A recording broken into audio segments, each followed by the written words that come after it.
Hello dear students, आज हम लोग मेटलर्जी का लेक्चर नंबर 5 को स्टडी करने वाले हैं और आज का टॉपिक नेम है बच्चों इलिंघम डायग्राम।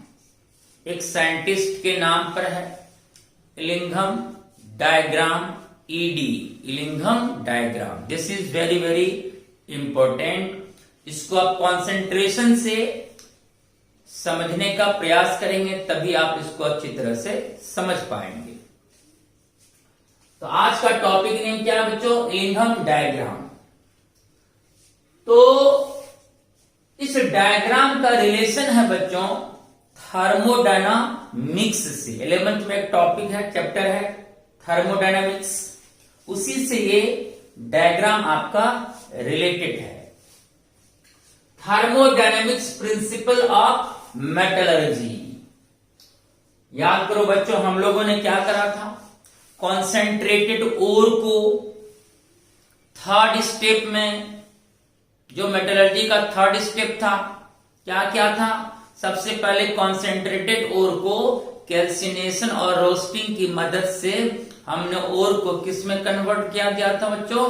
मेटल ऑक्साइड में।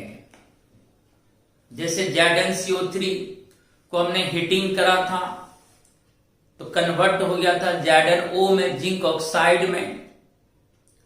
तो कैल्सिनेशन और रोस्टिंग की मदद से हमने कॉन्सेंट्रेटेड ओर को कन्वर्ट कर दिया था मेटल ऑक्साइड में। उसके बाद क्या करा था? उस मेटल ऑक्साइड का रिडक्शन हुआ था। तो मेटल ऑक्साइड का जब रिडक्शन हुआ तो मेटल ऑक्साइड कन्वर्ट हो गया किसमें बच्चों? मेटल में। तो जब मेटल ऑक्साइड मेटल में कन्वर्ट होता है तो उसी से संबंधित आज हमें कुछ बातें करनी है। देखो, reduction of metal oxide to metal. Metal oxide को हमने बदला था किसमें बच्चों? मेटल में। और मेटल ऑक्साइड का मेटल में बदलना, यह प्रोसेस कहलाता है बच्चों स्मेल्टिंग। क्या कहलाता है बच्चों? स्मेल्टिंग। यानी कि इलिंघम डायग्राम का जो रिलेशन है वो किससे है बच्चों? स्मेल्टिंग से। यानी इसमें हमें कुछ जानना है कि जब मेटल ऑक्साइड मेटल में बदलता है तो हमें इस डायग्राम की मदद से कुछ समझनी है। जैसे ये देखो बच्चों, MO मेटल ऑक्साइड मान लेते हैं और ये मेटल ऑक्साइड कन्वर्ट हो गया बच्चों किसमें? मेटल में। तो मेटल ऑक्साइड यहां मेटल में कन्वर्ट हुआ with the helping of reducing agent. Reducing agent के द्वारा हमने यहां पर बच्चों मेटल ऑक्साइड को कन्वर्ट कर दी किसमें? मेटल में। और रिड्यूसिंग एजेंट के रूप में हम कोक यानी कार्बन यूज कर सकते हैं, कार्बन मोनोऑक्साइड यूज कर सकते हैं और अनादर कोई मेटल हम यूज कर सकते हैं, अनादर मेटल लाइक M- यूज कर सकते हैं। जब रिड्यूसिंग एजेंट के प्रेजेंस में मेटल ऑक्साइड को हीटिंग किया जाता है तो मेटल ऑक्साइड कन्वर्ट हो जाता है बच्चों मेटल में। क्लियर हो गया? तो रिड्यूसिंग एजेंट क्या करेगा? O से कंबाइन करके CO बना लेगा या CO2 बना लेगा और मेटल बदल जाएगा, मेटल ऑक्साइड बदल जाएगा किसमें बच्चों? मेटल में। तो हमें एक डायग्राम की मदद से समझना पड़ेगा कि कौन मेटल ऑक्साइड के लिए, यानी किस मेटल ऑक्साइड के कौन सा रिड्यूसिंग एजेंट बेस्ट होगा, किस मेटल ऑक्साइड के लिए कौन सा रिड्यूसिंग एजेंट बेस्ट होगा, यानी कौन रिड्यूसिंग एजेंट किस मेटल ऑक्साइड को कितना अच्छी तरह से मेटल में कन्वर्ट कर देगा। यानी कम खर्च में जो रिड्यूसिंग एजेंट मेटल ऑक्साइड को मेटल में बदल देगा तो उस मेटल ऑक्साइड के लिए वह रिड्यूसिंग एजेंट बेस्ट होगा, क्योंकि खर्च भी कम पड़ा और रिड्यूसिंग एजेंट के द्वारा मेटल ऑक्साइड बदल गया किसमें? मेटल में। यहां इकोनॉमिक भी देखना है कि कौन सा रिड्यूसिंग एजेंट कम खर्च में मेटल ऑक्साइड को मेटल में कन्वर्ट कर देगा। तो इलिंघम डायग्राम के द्वारा हम ये जान पाएंगे कि कौन सा रिड्यूसिंग एजेंट किस मेटल ऑक्साइड के लिए बेस्ट वर्क करेगा। लेकिन इलिंघम डायग्राम को समझने से पहले कुछ बेसिक आइडिया आपको लेना पड़ेगा गिब्स फ्री एनर्जी इक्वेशन का। ये थर्मोडायनेमिक्स का इक्वेशन है। गिब्स फ्री एनर्जी इक्वेशन होता है del G naught equal to del H naught minus T del S naught. ये इसी इक्वेशन पर हम लोग इलिंघम डायग्राम को समझ पाएंगे। याद रखना बच्चों, del G naught equal to del H naught minus T del S naught. यहां बच्चों डेल जी नॉट क्या हुआ, स्टैंडर्ड नॉट का मीन्स या स्टैंडर्ड होता है बच्चों, स्टैंडर्ड गिव्स फ्री एनर्जी चेंज, यानी जी जो है बच्चों वो फ्री एनर्जी को रिप्रेजेंट करता है। डेल मीन चेंज होता है, तो स्टैंडर्ड गिव्स free energy change. Del H naught हो गया बच्चों स्टैंडर्ड इंथैल्पी चेंज। एच को हम लोग क्या करते हैं बच्चों, इंथैल्पी, तो standard enthalpy change. Del S naught हो गया बच्चों स्टैंडर्ड इंट्रोपी चेंज, यानी फ्री एनर्जी का सिंबल हुआ कैपिटल जी, इंथैल्पी का सिंबल हुआ कैपिटल एच, और इंट्रोपी का सिंबल हुआ बच्चों एस। तो डेल जी हुआ free energy change, del H हुआ इंथैल्पी चेंज, डेल एस हुआ बच्चों इंट्रोपी चेंज। अब यहां पर जानना है डेल जी की मदद से हम ये जान पाते हैं कि रिएक्शन कब अपने आप चालू हो जाएगा या कब रिएक्शन स्वतः आगे नहीं बढ़ पाएगा। तो हम लोग डेल जी नॉट की मदद से ही ये जान पाते हैं। अगर बच्चों डेल जी नॉट का वैल्यू क्या आ जाए, निगेटिव आ जाए, सपोज करो इसको हमने सॉल्व करा, डेल एच में माइनस टी डेल एस, इस इक्वेशन को हमने सॉल्व करा और हमारा डेल जी सपोज आ गया बच्चों क्या, नेगेटिव। अगर डेल जी नेगेटिव आ जाए, negative means less than zero, तो उस स्थिति में हमारा रिएक्शन होगा बच्चों स्पॉन्टेनियस या फिजिबल। मीन्स प्रोसेस जो होगा, रिएक्शन जो होगा वो अपने आप होगी, यानी स्वतः होगी। यहां कोई एक्सटर्नल फोर्स लगाने की जरूरत नहीं है, रिएक्शन स्वतः प्रोसीड करेगा, आगे बढ़ेगा, अपने आप यहां पर रिएक्शन होगी, वह कहलाएगा स्पॉन्टेनियस या फिजिबल।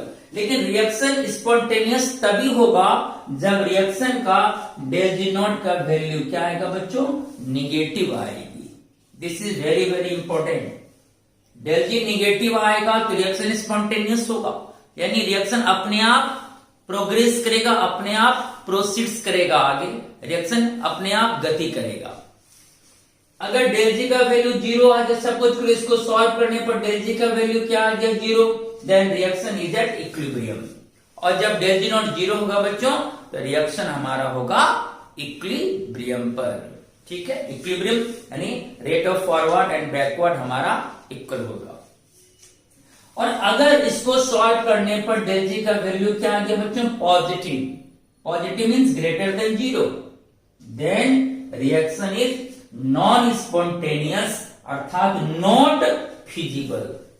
अगर डेल जी का वैल्यू पॉजिटिव आ गया तो रिएक्शन अपने आप प्रोसीड नहीं करेगा, यानी वहां रिएक्शन स्वतः नहीं होगा, रिएक्शन आगे नहीं बढ़ेगा, तो होगा बच्चों नॉन स्पॉन्टेनियस। तो हम लोग चाहते क्या है, हम लोग चाहते हैं कि रिएक्शन अपने आप हो, स्वतः हो, अपने आप हो रिएक्शन। रिएक्शन ना हो ये तो नहीं चाहते, हम लोग चाहते हैं रिएक्शन खुद से हो, अपने आप रिएक्शन प्रोसीड करे।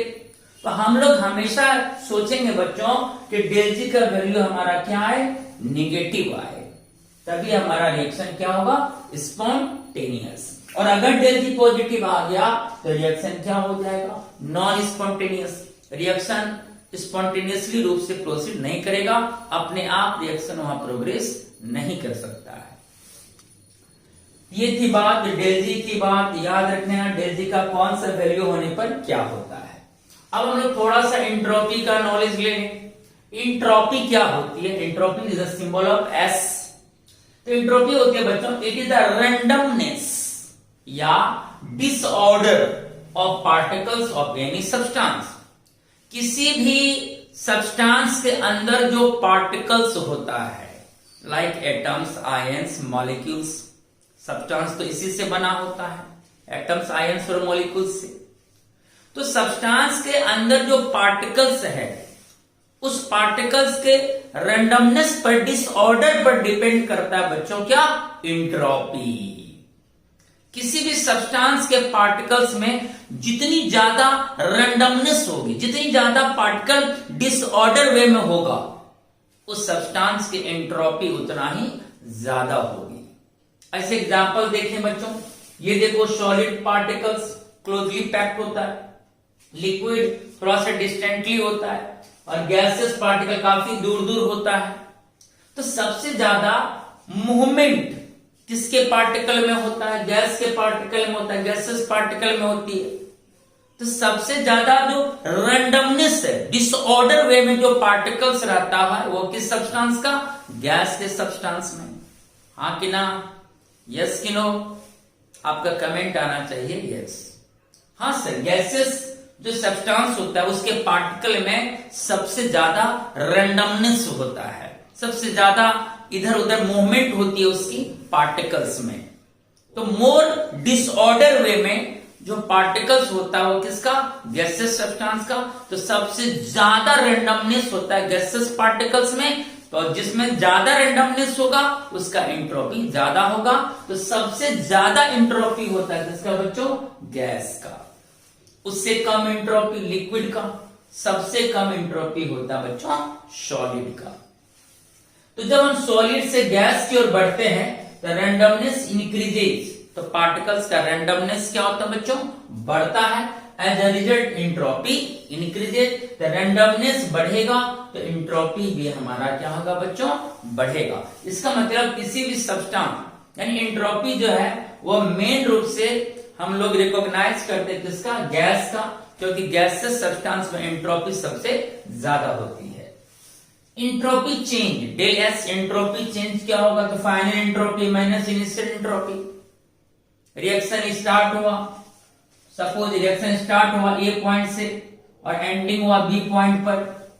तो बी पॉइंट पर जो एंट्रोपी होगा बच्चों वो फाइनल एंट्रोपी होगी, और ए पॉइंट पर जो एंट्रोपी होगा वो इनिशियल एंट्रोपी होगी। तो final entropy minus initial entropy बराबर एंट्रोपी चेंज हो जाएगी हमारा। क्लियर है? और एंट्रोपी चेंज डिपेंड करता है बच्चों डेल एन जी पे। ध्यान रखना, entropy change depends upon del N G. Del N G means हुआ बच्चों change in moles of gases. Del mean change, N means mole, G means gases. तो डेल एन जी क्या हुआ? Change in moles of gases. Gases के moles में जो changes देखेंगे वही कहलाएगा बच्चों डेल एन जी। इसी पर डिपेंड करेगा हमारा डेल एस अर्थात एंट्रोपी चेंज।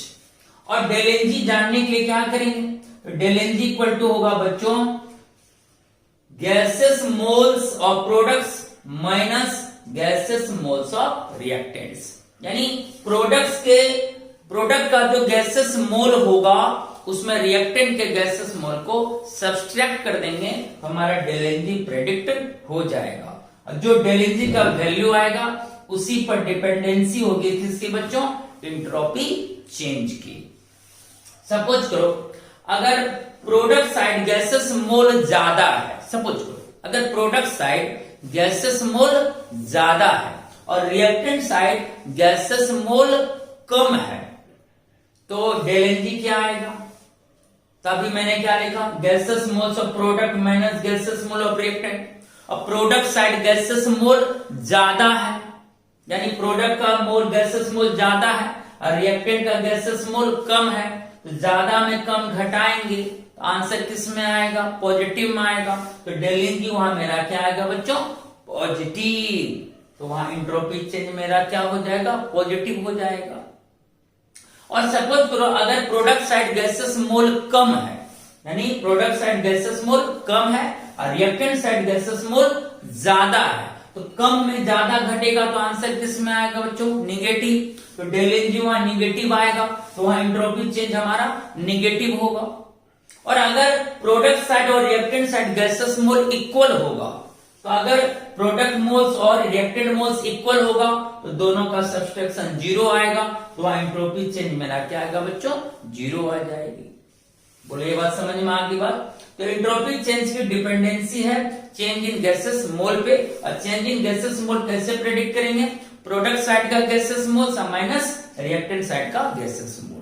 ठीक है बच्चों, प्रोडक्ट साइड ज्यादा गैस मोल, रिएक्टेंट साइड कम तो पॉजिटिव, अगर प्रोडक्ट साइड कम होगा गैसेस मोल और रिएक्टेंट साइड ज्यादा होगा तो निगेटिव, अगर दोनों तरफ इक्वल गैसेस मोल होगा तो हमारा जीरो वैल्यू आ जाएगा डेल एनजी का, वही हम लोग कंसीडर करेंगे एंट्रोपी चेंज के लिए। बोलो क्लियर हो गया, ये समझेंगे तभी आप इलिंघम डायग्राम को समझ पाएंगे। ओके बच्चों, चलिए स्क्रीनशॉट लीजिए, जस्ट आगे।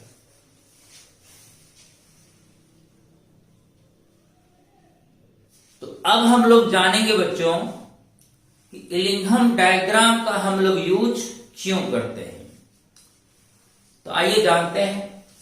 इलिंघम diagram is used to select suitable reducing agent for reduction of metal oxide to metal. यानी इलिंघम डायग्राम के हेल्पिंग से हम ये जान पाएंगे बच्चों कि किस मेटल ऑक्साइड को कौन सा रिड्यूसिंग एजेंट बेस्ट वे में मेटल में कन्वर्ट कर सकता है। यानी कौन सा रिड्यूसिंग एजेंट किस मेटल ऑक्साइड को रिड्यूस करके मेटल में बदल सकता है इन बेस्ट वे। यानी हमें मेटल ऑक्साइड को मेटल में बदलना है और खर्चा भी कम होना चाहिए। यानी कौन सा रिड्यूसिंग एजेंट कम टेम्परेचर पर, लो टेम्परेचर पर मेटल ऑक्साइड को मेटल में कन्वर्ट कर सकता है। क्योंकि अगर टेम्परेचर, लो टेम्परेचर पर अगर रिड्यूसिंग एजेंट मेटल ऑक्साइड को मेटल में कन्वर्ट करेगा तो यहां लो टेम्परेचर लगा तो खर्च क्या होगा, कम, तो इकोनॉमिकली क्या होगा, इंपॉर्टेंस हो जाएगा। तो वही हमें देखना है कि कौन बेस्ट वे में, यानी कौन लो टेम्परेचर पर मेटल ऑक्साइड को मेटल में कन्वर्ट कर सकता है। तो selection of suitable reducing agent जो हमें देगा, जिसकी मदद से हम ये जानेंगे कि कौन सा suitable reducing agent metal oxide के लिए यूज होगा रिडक्शन प्रोसेस में, वही हमें बताएगा बच्चों कौन, इलिंघम डायग्राम। तो इलिंघम डायग्राम में पहले ये जानना होगा यह डायग्राम किसके बीच प्लॉट किया जाता है। तो आइए हम लोग जानते हैं बच्चों, इलिंघम डायग्राम का प्लॉट होता है बच्चों, plots del G naught F versus temperature. यानी स्टैंडर्ड गिव्स एनर्जी चेंज वर्सेस टेम्परेचर के बीच इलिंघम डायग्राम को ड्रॉ किया जाता है। तो इसमें जानना है तो y एक्सिस के along del G naught F का वैल्यू होगा और x एक्सिस के लॉन्ग टेम्परेचर का वैल्यू हम लोग इंडिकेट करेंगे। तो इलिंघम डायग्राम किसके बीच प्लॉटिंग होता है, अगर ये कोई पूछ दे तो बोलना है बच्चों स्टैंडर्ड गिव्स एनर्जी चेंज वर्सेस टेम्परेचर के बीच।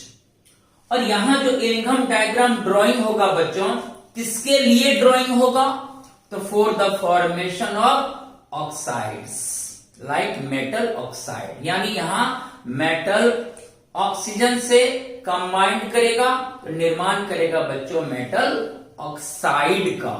यानी ये जो डायग्राम इंडिकेट होता है, बुक में भी आप देख सकते हैं, तो यहां पर del G naught versus temperature के बीच y एक्सिस के लॉन्ग डेल जी नॉट और x के लॉन्ग टेम्परेचर, और ये जो प्लॉटिंग होता है बच्चों for the formation of oxide के लिए।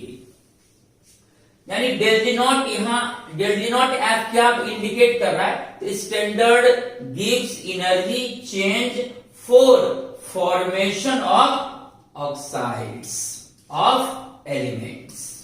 जैसे मान लो कोई एलिमेंट है मेरे पास M सॉलिड, ऑक्सीजन से कंबाइंड करा, रिएक्ट करा तो बदल गया किसमें बच्चों, मेटल ऑक्साइड में। तो हम लोग अभी जो इलिंगम डायग्राम को ड्राइंग करेंगे बच्चों, वो किसके लिए? मेटल ऑक्साइड के लिए। और अब हम देखेंगे एक बात को कि मेटल ऑक्साइड का जो निर्माण हुआ तो किस टेम्परेचर पर मेटल ऑक्साइड का बनना फिजिबल होगा, यानी स्पॉन्टेनियस होगा, और कहां स्पॉन्टेनियस नहीं होगा, अर्थात कहां नॉन स्पॉन्टेनियस होगा, यानी कहां स्वतः मेटल ऑक्साइड बनेगा और कहां स्वतः मेटल ऑक्साइड नहीं बनेगा। इस बात को अभी हम लोग देखेंगे। अब जरा सा इस ग्राफ को देखो, ये मेरा y एक्सिस है बच्चों, ये मेरा x एक्सिस है। मैंने क्या कहा? Del G naught F indicate होता है y एक्सिस के लॉन्ग। देखो y एक्सिस के along del G naught F जो किलो जूल पर मोल में इंडिकेट होगा, और जैसे ही आप y एक्सिस के लॉन्ग बढ़ेंगे डेल जी नॉट एफ का वैल्यू बच्चों बढ़ता चला जाएगा। और x एक्सिस के लॉन्ग देखो क्या T यानी टेम्परेचर, जैसे जैसे आप एक्सिस के लॉन्ग प्रोसीड करेंगे, आगे बढ़ेंगे, टेम्परेचर का वैल्यू बढ़ेगा। अब मैंने क्या करा बच्चों, del G naught F versus temperature के बीच मैं अभी अब यहाँ प्लॉटिंग करूंगा, और ये प्लॉटिंग होगा किसके लिए बच्चों?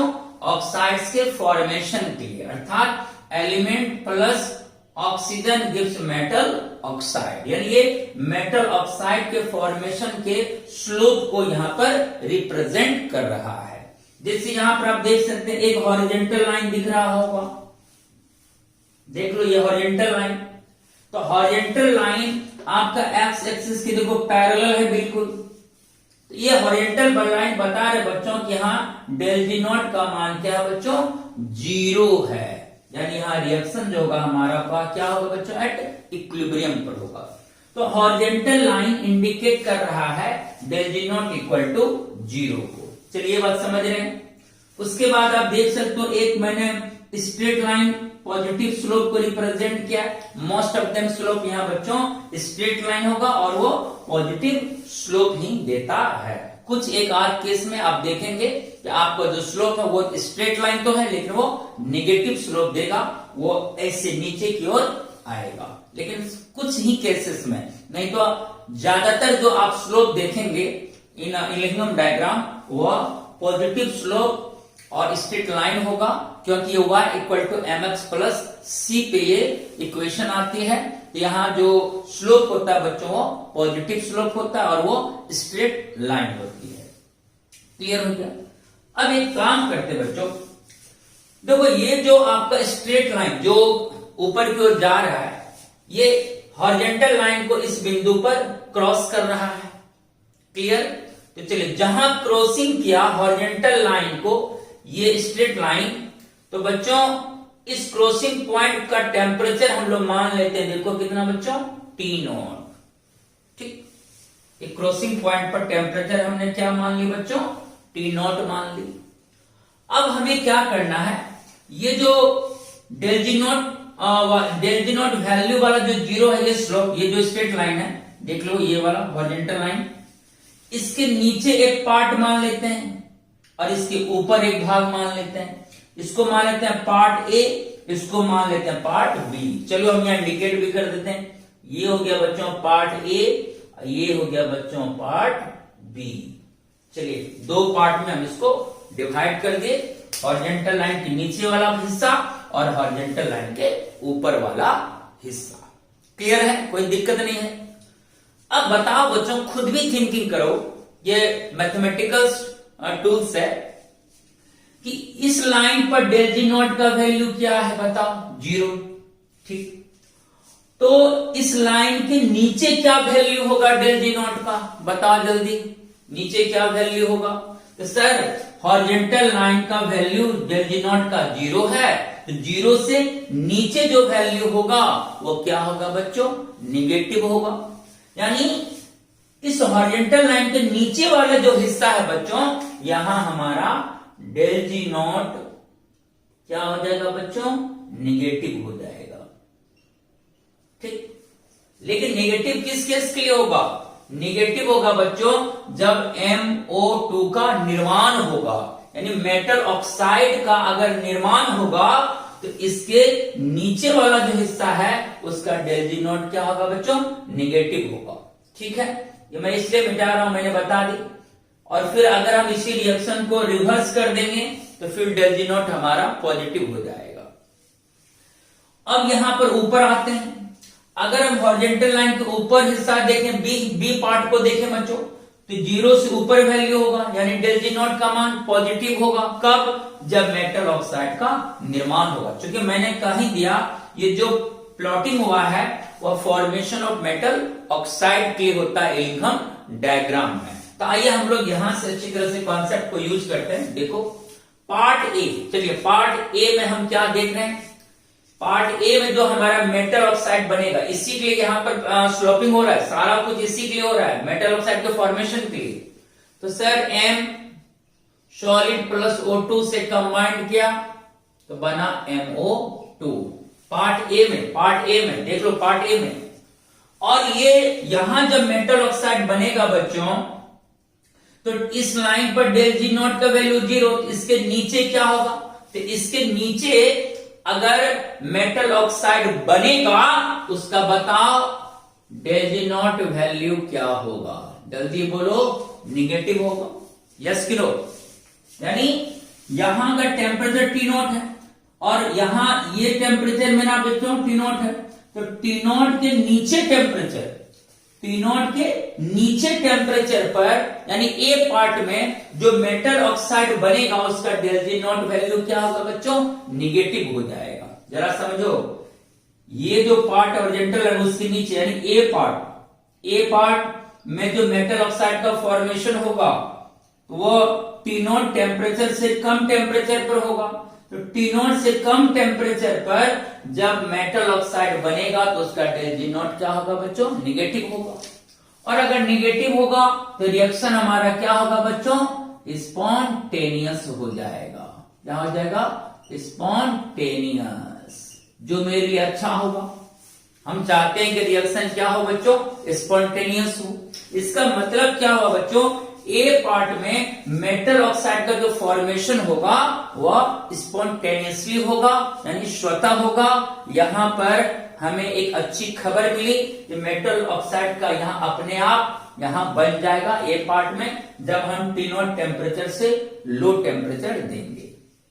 ठीक, लेकिन इसी ए पार्ट में अगर हम इस रिएक्शन को रिवर्स कर दें, उल्टा कर दें, जैसे MO2 gives M solid plus क्या हो जाएगा बच्चों? O2। तब क्या होगा? रिएक्शन तो रिवर्स कर दी। और थर्मोडायनेमिक में एक नियम है, अगर आप किसी भी रिएक्शन को रिवर्स करोगे तो साइन क्या होगा? चेंज।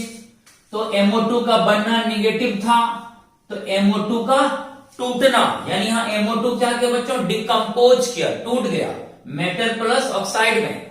तो बनना डेल जी निगेटिव था ए पार्ट में, लेकिन ए पार्ट में अगर वही मेटल ऑक्साइड क्या हो जाए बच्चों? डिकम्पोज कर जाएगा, तब इसका डेल जी नॉट वैल्यू क्या हो जाएगा बच्चों? पॉजिटिव हो जाएगा। और रिएक्शन हमारा हो जाएगा बच्चों नॉन स्पॉन्टेनियस।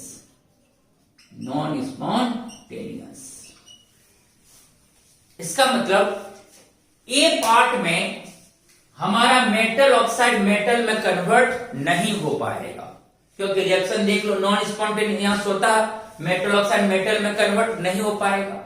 इसका मतलब नीचे वाला हिस्सा में MO2 बनेगा, लेकिन MO2 डिकम्पोज नहीं कर पाएगा, स्पॉन्टेनियसली रूप से MO2 डिकम्पोज नहीं कर पाएगा। इसका मतलब ये क्या हो गया बच्चों? हमारा नॉन स्पॉन्टेनियस। ये था पार्ट ए का। अब पार्ट बी में देखते हैं बच्चों। पार्ट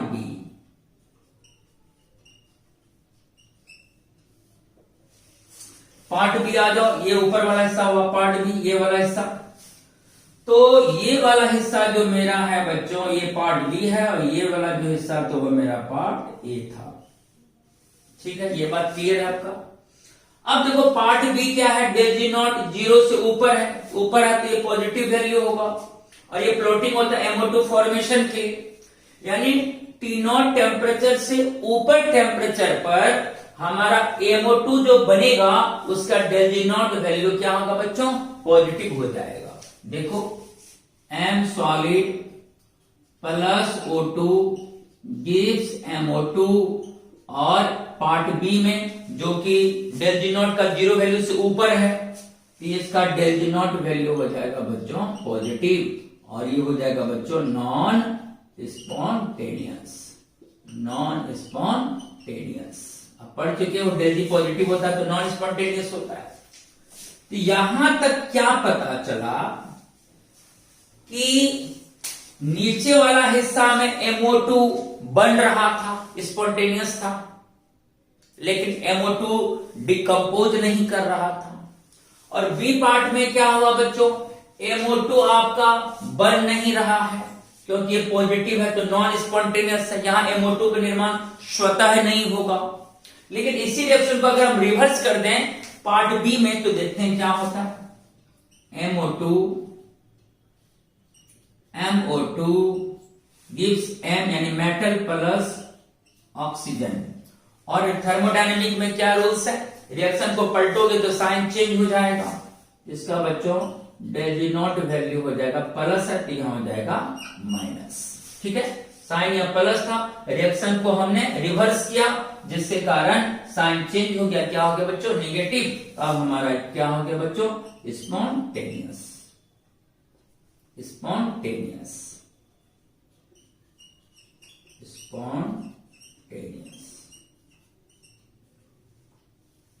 क्लियर हो गया। तो इस तरह से क्या देखा कि नीचे में MO2 का बनना, नीचे देखो पार्ट ए में MO2 का बनना डेल जी निगेटिव स्पॉन्टेनियस, ये हमारे लिए फायदामंद हुआ, स्टेबल MO2 प्राप्त होगा, ये स्पॉन्टेनियस हो गया मेरा। लेकिन उसी हिस्सा में MO2 को हम डिकम्पोज स्वतः नहीं करा सकते हैं, यानी ये आसानी से डिकम्पोज यहां पर नहीं कर सकता है। लेकिन पार्ट बी में देखो क्या, MO2 का फॉर्मेशन यहां नहीं हो सकता है क्योंकि नॉन स्पॉन्टेनियस, लेकिन MO2 यहां आसानी से डिकम्पोज कर जाएगा। देखो क्योंकि इसका डेल जी क्या है बच्चों निगेटिव, यहां पर हो जाएगा स्पॉन्टेनियस। तो यहां क्या हो रहा है, अगर हम डिकम्पोजिशन को देखें मेटल ऑक्साइड का, तो ऊपर वाला पार्ट में MO2 इजिली डिकम्पोज कर जाएगा, स्वतः डिकम्पोज कर जाएगा, लेकिन नीचे वाला हिस्सा में इजिली डिकम्पोज नहीं करेगा। यानी T0 से कम टेम्परेचर पर MO2 हमारा डिकम्पोज नहीं कर सकता है, लेकिन T0 से अधिक, अगर हम T0 से अधिक टेम्परेचर देंगे बच्चों तो MO2 हमारा आसानी से डिकम्पोज कर जाता है। देखो ये आसानी से डिकम्पोज कर गया मेटल में, डेल जी नॉट वैल्यू क्या है नेगेटिव। यानी दो पार्ट पे अलग अलग बातें होगी, कहां MO2 डिकम्पोज करेगा कहां डिकम्पोज नहीं करेगा। तो जहां डेल जी का वैल्यू निगेटिव आएगा, स्पॉन्टेनियस आएगा, वहां डिकम्पोज करेगा। तो आप देख लो पार्ट ए में MO2 डिकम्पोज किया तो डेल जी वैल्यू पॉजिटिव, तो नॉन स्पॉन्टेनियस हो गया, यानी यहां MO2 का रिडक्शन पॉसिबल नहीं होगा, नॉन स्पॉन्टेनियस हो गया। लेकिन पार्ट बी में देखो MO2 रिड्यूस होकर मेटल में बदल गया, डिकम्पोज कर गया, और डेल जी देखो निगेटिव। यानी जो पार्ट बी है यानी T0 से अबव टेम्परेचर पर मेटल ऑक्साइड हमारा बच्चों स्वतः क्या कर जाएगा, रिड्यूस कर जाएगा आसानी से, और वो हो जाएगा हमारा बच्चों स्पॉन्टेनियस। दोनों पार्ट का बात समझ गए। तो हमारे लिए स्पॉन्टेनियस चाहिए, हमको क्या चाहिए रिएक्शन स्पॉन्टेनियस, हमको स्पॉन्टेनियसिटी चाहिए। तो पार्ट ए में डिकम्पोजिशन है नॉन स्पॉन्टेनियस, पार्ट बी में डिकम्पोजिशन है मेटल ऑक्साइड का स्पॉन्टेनियस।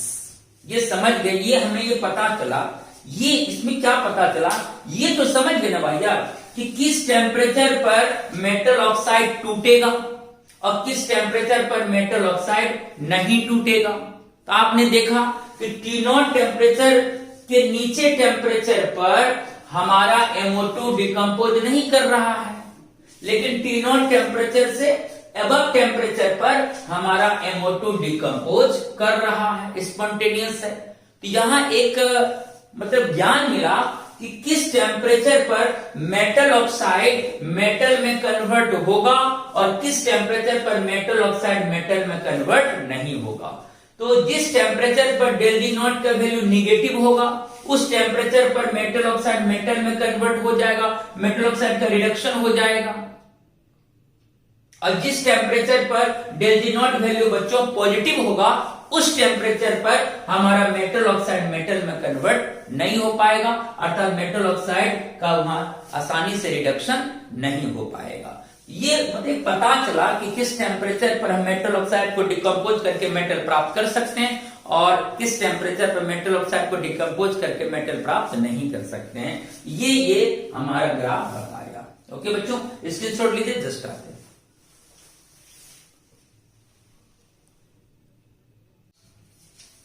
अब हम लोग बच्चों इस कर्व पर कॉन्सेंट्रेट करते हैं। देखो यहां क्या हो रहा है, ये देखो बच्चों horizontal line, del G naught value 0, 0 से नीचे जब मेटल ऑक्साइड का फॉर्मेशन होगा तो निगेटिव वैल्यू होगा डेल जी का, और इसके ऊपर जब मेटल ऑक्साइड का फॉर्मेशन होगा तो पॉजिटिव वैल्यू होगा। अब यहां पर देखो बच्चों, हम 3 तरह के मेटल ऑक्साइड के फॉर्मेशन को दिखाया है। सिल्वर ऑक्साइड देख रहे हो, Ag2O का फॉर्मेशन हुआ, HgO मर्क्यूरिक ऑक्साइड का फॉर्मेशन हुआ, जिंक ऑक्साइड का फॉर्मेशन हुआ। यानी यहां 3 मेटल ऑक्साइड के फॉर्मेशन को कर्व द्वारा रिप्रेजेंट किए हैं। अब कर्व में ध्यान देने वाली बात क्या है, देखो तो कौन कर्व हॉरिजॉन्टल लाइन को कहां पे क्रॉस कर रहा है। देखो Ag2O का जो फॉर्मेशन हुआ तो Ag2O का जो बच्चों स्लोप है वो इस हॉरिजॉन्टल लाइन को यहां क्रॉस किया, देख रहे हो। इस पॉइंट पर टेम्परेचर मान लिया T1, और HgO का जो फॉर्मेशन हुआ तो HgO का स्लोप इस हॉरिजॉन्टल लाइन को यहां पे क्रॉस किया, यहां का टेम्परेचर T2 मान ली। और जिंक ऑक्साइड का जो फॉर्मेशन हुआ, क्योंकि लिंगम डायग्राम में मेटल ऑक्साइड के फॉर्मेशन का ही कर्व होता है, तो जिंक ऑक्साइड का जो फॉर्मेशन हुआ बच्चों, तो जिंक ऑक्साइड का जो स्लोप है वो इस हॉरिजॉन्टल लाइन को यहां पे क्रॉस किया, यहां पे कट किया। यहां का टेम्परेचर हमने क्या मान लिया बच्चों, T3 मान ली। ठीक, यहां तक पूरा क्लियर बात है। तो ओवरऑल क्या हम जानते हैं, इससे पहले जो आपने स्लोप पढ़ा जस्ट, उसमें क्या सीखा कि डेल जी नॉट का वैल्यू यहां पर 0, उसके नीचे निगेटिव। यानी जब नीचे मेटल ऑक्साइड बनता, नीचे वाला हिस्सा में जब मेटल ऑक्साइड बनेगा तो उसका डेल जी नॉट क्या होगा बच्चों, निगेटिव होगा। ठीक, तो मेटल ऑक्साइड का बनना निगेटिव होगा डेल जी नॉट। जस्ट इसके नीचे पार्ट ए में, ये पार्ट ए मान लेते हैं। तो मेटल ऑक्साइड, तो यहां मेटल ऑक्साइड बन रहा है, silver oxide, mercuric oxide, zinc oxide. तो इस ओरिएंटल लाइन के नीचे एरिया में जब मेटल ऑक्साइड बनेगा उसका डेल जी नॉट वैल्यू क्या होगा, 0 से कम होगा, यानी निगेटिव होगा। तो मेटल ऑक्साइड का फॉर्मेशन इसके नीचे जो होगा तो उसका डेल जी नॉट क्या होगा बच्चों, निगेटिव होगा। लेकिन मेटल ऑक्साइड का बनना डेल जी नॉट क्या होगा, निगेटिव। लेकिन जब वो मेटल ऑक्साइड टूटेगा, डिकम्पोज करेगा तो साइन पलट जाएगा। तो जब इसके नीचे हॉरिजॉन्टल लाइन के नीचे मेटल ऑक्साइड डिकम्पोज करेगा तो उसका डेल जी नॉट वैल्यू क्या हो जाएगा बच्चों, पॉजिटिव। मेरी बात समझ रही है बात। इस हॉरिजॉन्टल लाइन के नीचे मेटल ऑक्साइड का बनना, क्योंकि इल्गम डायग्राम में जो स्लोप होता हुआ मेटल ऑक्साइड के फॉर्मेशन के लिए होता है, तो इसके नीचे अगर फॉर्मेशन होगा मेटल ऑक्साइड का, तो मेटल ऑक्साइड का फॉर्मेशन होगा तो डेल जी नॉट वैल्यू उसका निगेटिव होगा। लेकिन जब मेटल ऑक्साइड डिकम्पोज करेगा, टूटेगा, मेटल ऑक्साइड टूट कर जब मेटल देगा तो उसका del G naught value positive हो जाएगा। और अगर पॉजिटिव होगा तो वो नॉन स्पॉन्टेनियस होगा, यानी यहां रिडक्शन पॉसिबल नहीं होगा। तो रिडक्शन कहां पॉसिबल होगा, जहां डेल जी नॉट निगेटिव होगा। अब हॉरिजॉन्टल लाइन के ऊपर भाग में देखते हैं, ऊपर हिस्सा में क्या हो रहा है। तो बच्चों अभी जस्ट इससे पहले जो स्लोप पढ़े थे उसी का आइडिया ले रहे हैं। तो देखो ऊपर क्या हो रहा है कि हॉरिजॉन्टल लाइन से ऊपर जब मेटल ऑक्साइड बनेगा, मेटल ऑक्साइड का जब फॉर्मेशन होगा हॉरिजॉन्टल लाइन के ऊपर, तो उसका डेल जी नॉट वैल्यू होगा 0 से ज्यादा यानी पॉजिटिव। तो मेटल ऑक्साइड बनेगा इसके ऊपर तो उसका del G naught value positive होगा, लेकिन जब वो मेटल ऑक्साइड इसके ऊपर टूटेगा तो उसका del G naught value negative हो जाएगा। देखो decomposition of metal oxide to metal, देखो यहां इसके ऊपर मेटल ऑक्साइड बना, तो मेटल ऑक्साइड बना तो डेल जी वैल्यू 0 से ज्यादा होगा, पॉजिटिव होगा। लेकिन जब यही मेटल ऑक्साइड बच्चों इस हॉरिजॉन्टल लाइन के ऊपर क्या करेगा, डिकम्पोज करेगा, यानी मेटल ऑक्साइड डिकम्पोज करके क्या देगा, मेटल देगा, उसका del G naught value positive का उल्टा क्या हो जाएगा, निगेटिव हो जाएगा। यानी कि इसके ऊपर ही हमारा मेटल ऑक्साइड क्या करेगा बच्चों, डिकम्पोज करेगा, क्योंकि इसके ऊपर जब मेटल ऑक्साइड बनता है तो डेल जी वैल्यू पॉजिटिव होता है, और जब वही मेटल ऑक्साइड क्या होगा बच्चों, टूटेगा, तो डेल जी वैल्यू उसका उल्टा हो जाएगा, निगेटिव होगा। और अगर डेल जी वैल्यू निगेटिव होगा तो मेरा स्पॉन्टेनियस होगा, यानी आराम से टूट सकता है मेटल ऑक्साइड। तो हॉरिजॉन्टल लाइन के ऊपर हमारा मेटल ऑक्साइड का डिकम्पोजिशन पॉसिबल होगा, क्योंकि उसका डेल जी नेगेटिव होगा तो रिएक्शन फिजिबल होगा, स्पॉन्टेनियस होगा। तो हमको स्पॉन्टेनियस चाहिए, नॉन स्पॉन्टेनियस नहीं चाहिए, तो ये माइंड में रखना है। तो हॉरिजॉन्टल लाइन के नीचे मेटल ऑक्साइड का बनना नेगेटिव होता है डेल जी, और मेटल ऑक्साइड का टूटना पॉजिटिव हो जाएगा, जो फिजिबल नहीं है। यहां पर मेटल ऑक्साइड रिड्यूस होकर मेटल नहीं दे पाएगा। तो हमको तो मेटल ऑक्साइड को तोड़कर क्या चाहिए, मेटल चाहिए। तो मेटल ऑक्साइड कहां फिजिबली टूटेगा, तो हॉरिजॉन्टल लाइन के ऊपर फिजिबली वो हमारा टूटेगा। कैसे जाने, तो दिमाग से जाने। इसके ऊपर मेटल ऑक्साइड बना, इसके ऊपर बनना होगा, डेल जी 0 से ऊपर वैल्यू पॉजिटिव होगा, तो बनेगा तो डेल जी वैल्यू पॉजिटिव। जब ये मेटल ऑक्साइड को हम क्या करेंगे बच्चों, रिड्यूस करेंगे, यानी तोड़ेंगे, डिकम्पोज करेंगे, तो डेल जी वैल्यू उसका रिवर्स हो जाएगा, क्या हो जाएगा, नेगेटिव।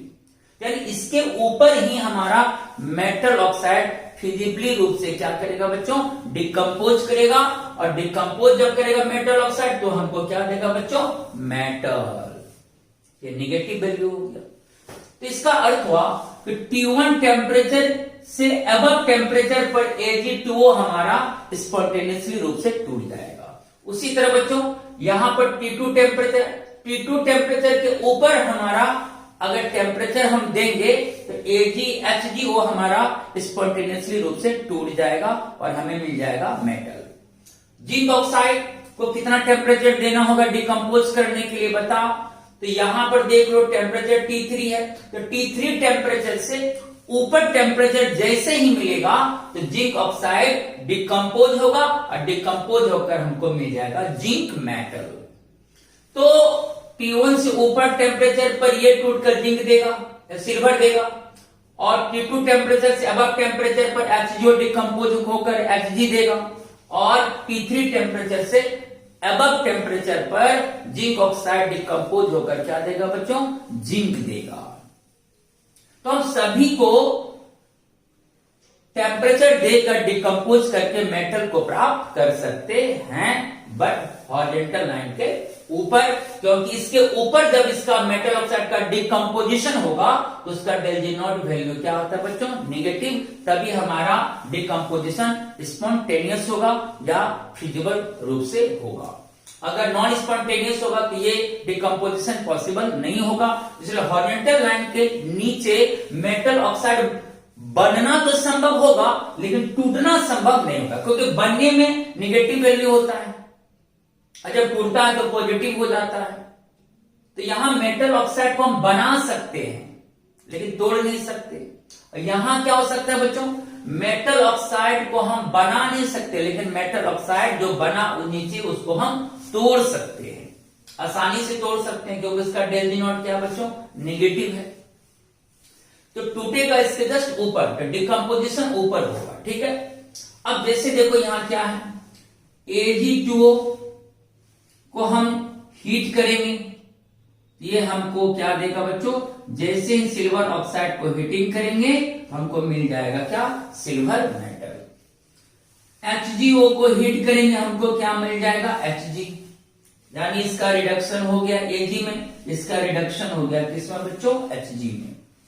अब देखो तो Ag2O को डिकम्पोज करने में T1 टेम्परेचर लगा, HgO को डिकम्पोज करने में T2 टेम्परेचर लगा, यानी रिडक्शन करने में T2 टेम्परेचर लगा। ये देख सकते हो इन दोनों को डिकम्पोज करने में या इन दोनों को रिड्यूस करने में हमको T1 और T2 यानी कम टेम्परेचर लगा। देखो कम टेम्परेचर लगा है, यानी यहां पर Ag2 और HgO का रिडक्शन हुआ एट लो टेम्परेचर, कम टेम्परेचर पर यहां इसका रिडक्शन हो गया। तो अगर कम टेम्परेचर पर हम मेटल ऑक्साइड को मेटल में बदल सकते हैं बच्चों, यहाँ कोई रिड्यूसिंग एजेंट की जरूरत नहीं होगी, क्योंकि कम टेम्परेचर पर ही सिंपली गर्म करेंगे Ag2 और HgO को तो हमको मेटल मिल जाएगा। यहाँ कम खर्च में मेरा काम चल रहा है, ये एक्सपेंसिव रिएक्शन मेरा नहीं हुआ, लो कॉस्ट में ही हम सिंपली हीट करके Ag2O और HgO को हीट करके सिंपली हम मेटल को प्राप्त कर सकते हैं। इसलिए यहां कोई रिएजेंट की आवश्यकता नहीं है, क्योंकि यहां मेरा खर्चा ज्यादा नहीं हो रहा है, कम खर्च में, क्योंकि कम टेम्परेचर लगा तो कम खर्च हुआ, कम ईंधन खर्च हुआ। तो कम टेम्परेचर पर अगर कोई मेटल ऑक्साइड रिड्यूस हो रहा है तो वहां रिड्यूसिंग एजेंट की कोई नेसेसरी नहीं है, कोई रिक्वायरमेंट नहीं होगा, क्योंकि यहाँ मेटल ऑक्साइड से मेटल को प्राप्त करने में खर्चा बहुत कम हो रहा है। ये इकोनॉमिकली हमारा इंपॉर्टेंस हो जाएगा, यानी फायदेमंद है ये रिएक्शन। तो यहाँ लो टेम्परेचर आप देख रहे हैं, इसको हम डिकम्पोज करा सकते हैं T1 पर, इसको डिकम्पोज करा सकते हैं T2, यानी T1 T2 यहाँ देख सकते हो लो टेम्परेचर पर ये मेटल ऑक्साइड आसानी से रिड्यूस हो जा रहा है अपने अपने मेटल में, यानी कि reduction takes place at low temperature so that reducing agent is not required. तो यहाँ रिड्यूसिंग एजेंट की कोई जरूरत नहीं है। लेकिन जब हम जिंक ऑक्साइड को हीटिंग करके जिंक प्राप्त करते हैं, देखो कितना टेम्परेचर लग रहा है T3, जो T1 और T2 से बहुत ज्यादा टेम्परेचर खर्चा करना पड़ रहा है, यहाँ पर मोर एक्सपेंसिव, बहुत ज्यादा ईंधन खर्च करेंगे तभी हमारा जिंक ऑक्साइड कन्वर्ट हो पाएगा बच्चों, किसमें, जिंक में। अब ज्यादा टेम्परेचर लग रहा है जिंक प्राप्त करने में यहाँ पर, इसका मतलब ये ज्यादा महंगा रिएक्शन हो गया, ज्यादा खर्चा बैठ रहा है। एक तरह से ये समझो कि जितना हीट में खर्चा हुआ और उससे कम दाम हमारा अगर जिंक का होगा तो क्या वो इकोनॉमिकली इंपॉर्टेंस होगा। सपोज करो 200 रुपया खर्च हुआ हमको टेम्परेचर में, फ्यूल में, और उससे जो हमको मेटल मिला उसका दाम कितना बच्चों, 100 रुपया। तो क्या फायदा हुआ, हमको फ्यूल में खर्च हो गया 200, उस फ्यूल के द्वारा जो हमको मेटल मिला उसका दाम 100, तो 100 रुपया का तो घटा हो रहा है मुझे यहाँ। इसका मतलब है कि जहां हाई टेम्परेचर पर कोई मेटल ऑक्साइड मेटल में कन्वर्ट होता है वो रिएक्शन इकोनॉमिकली इंपॉर्टेंस नहीं है, वो हमारे लिए घाटा का सौदा है। इसलिए हम क्या करेंगे, यहाँ पर कोई रिड्यूसिंग एजेंट यूज करेंगे, और ऐसा रिड्यूसिंग एजेंट यूज करेंगे बच्चों जो कम टेम्परेचर पर ही मेटल ऑक्साइड को रिड्यूस करके क्या दे दे, मेटल दे दे, खर्चा ज्यादा ना हो।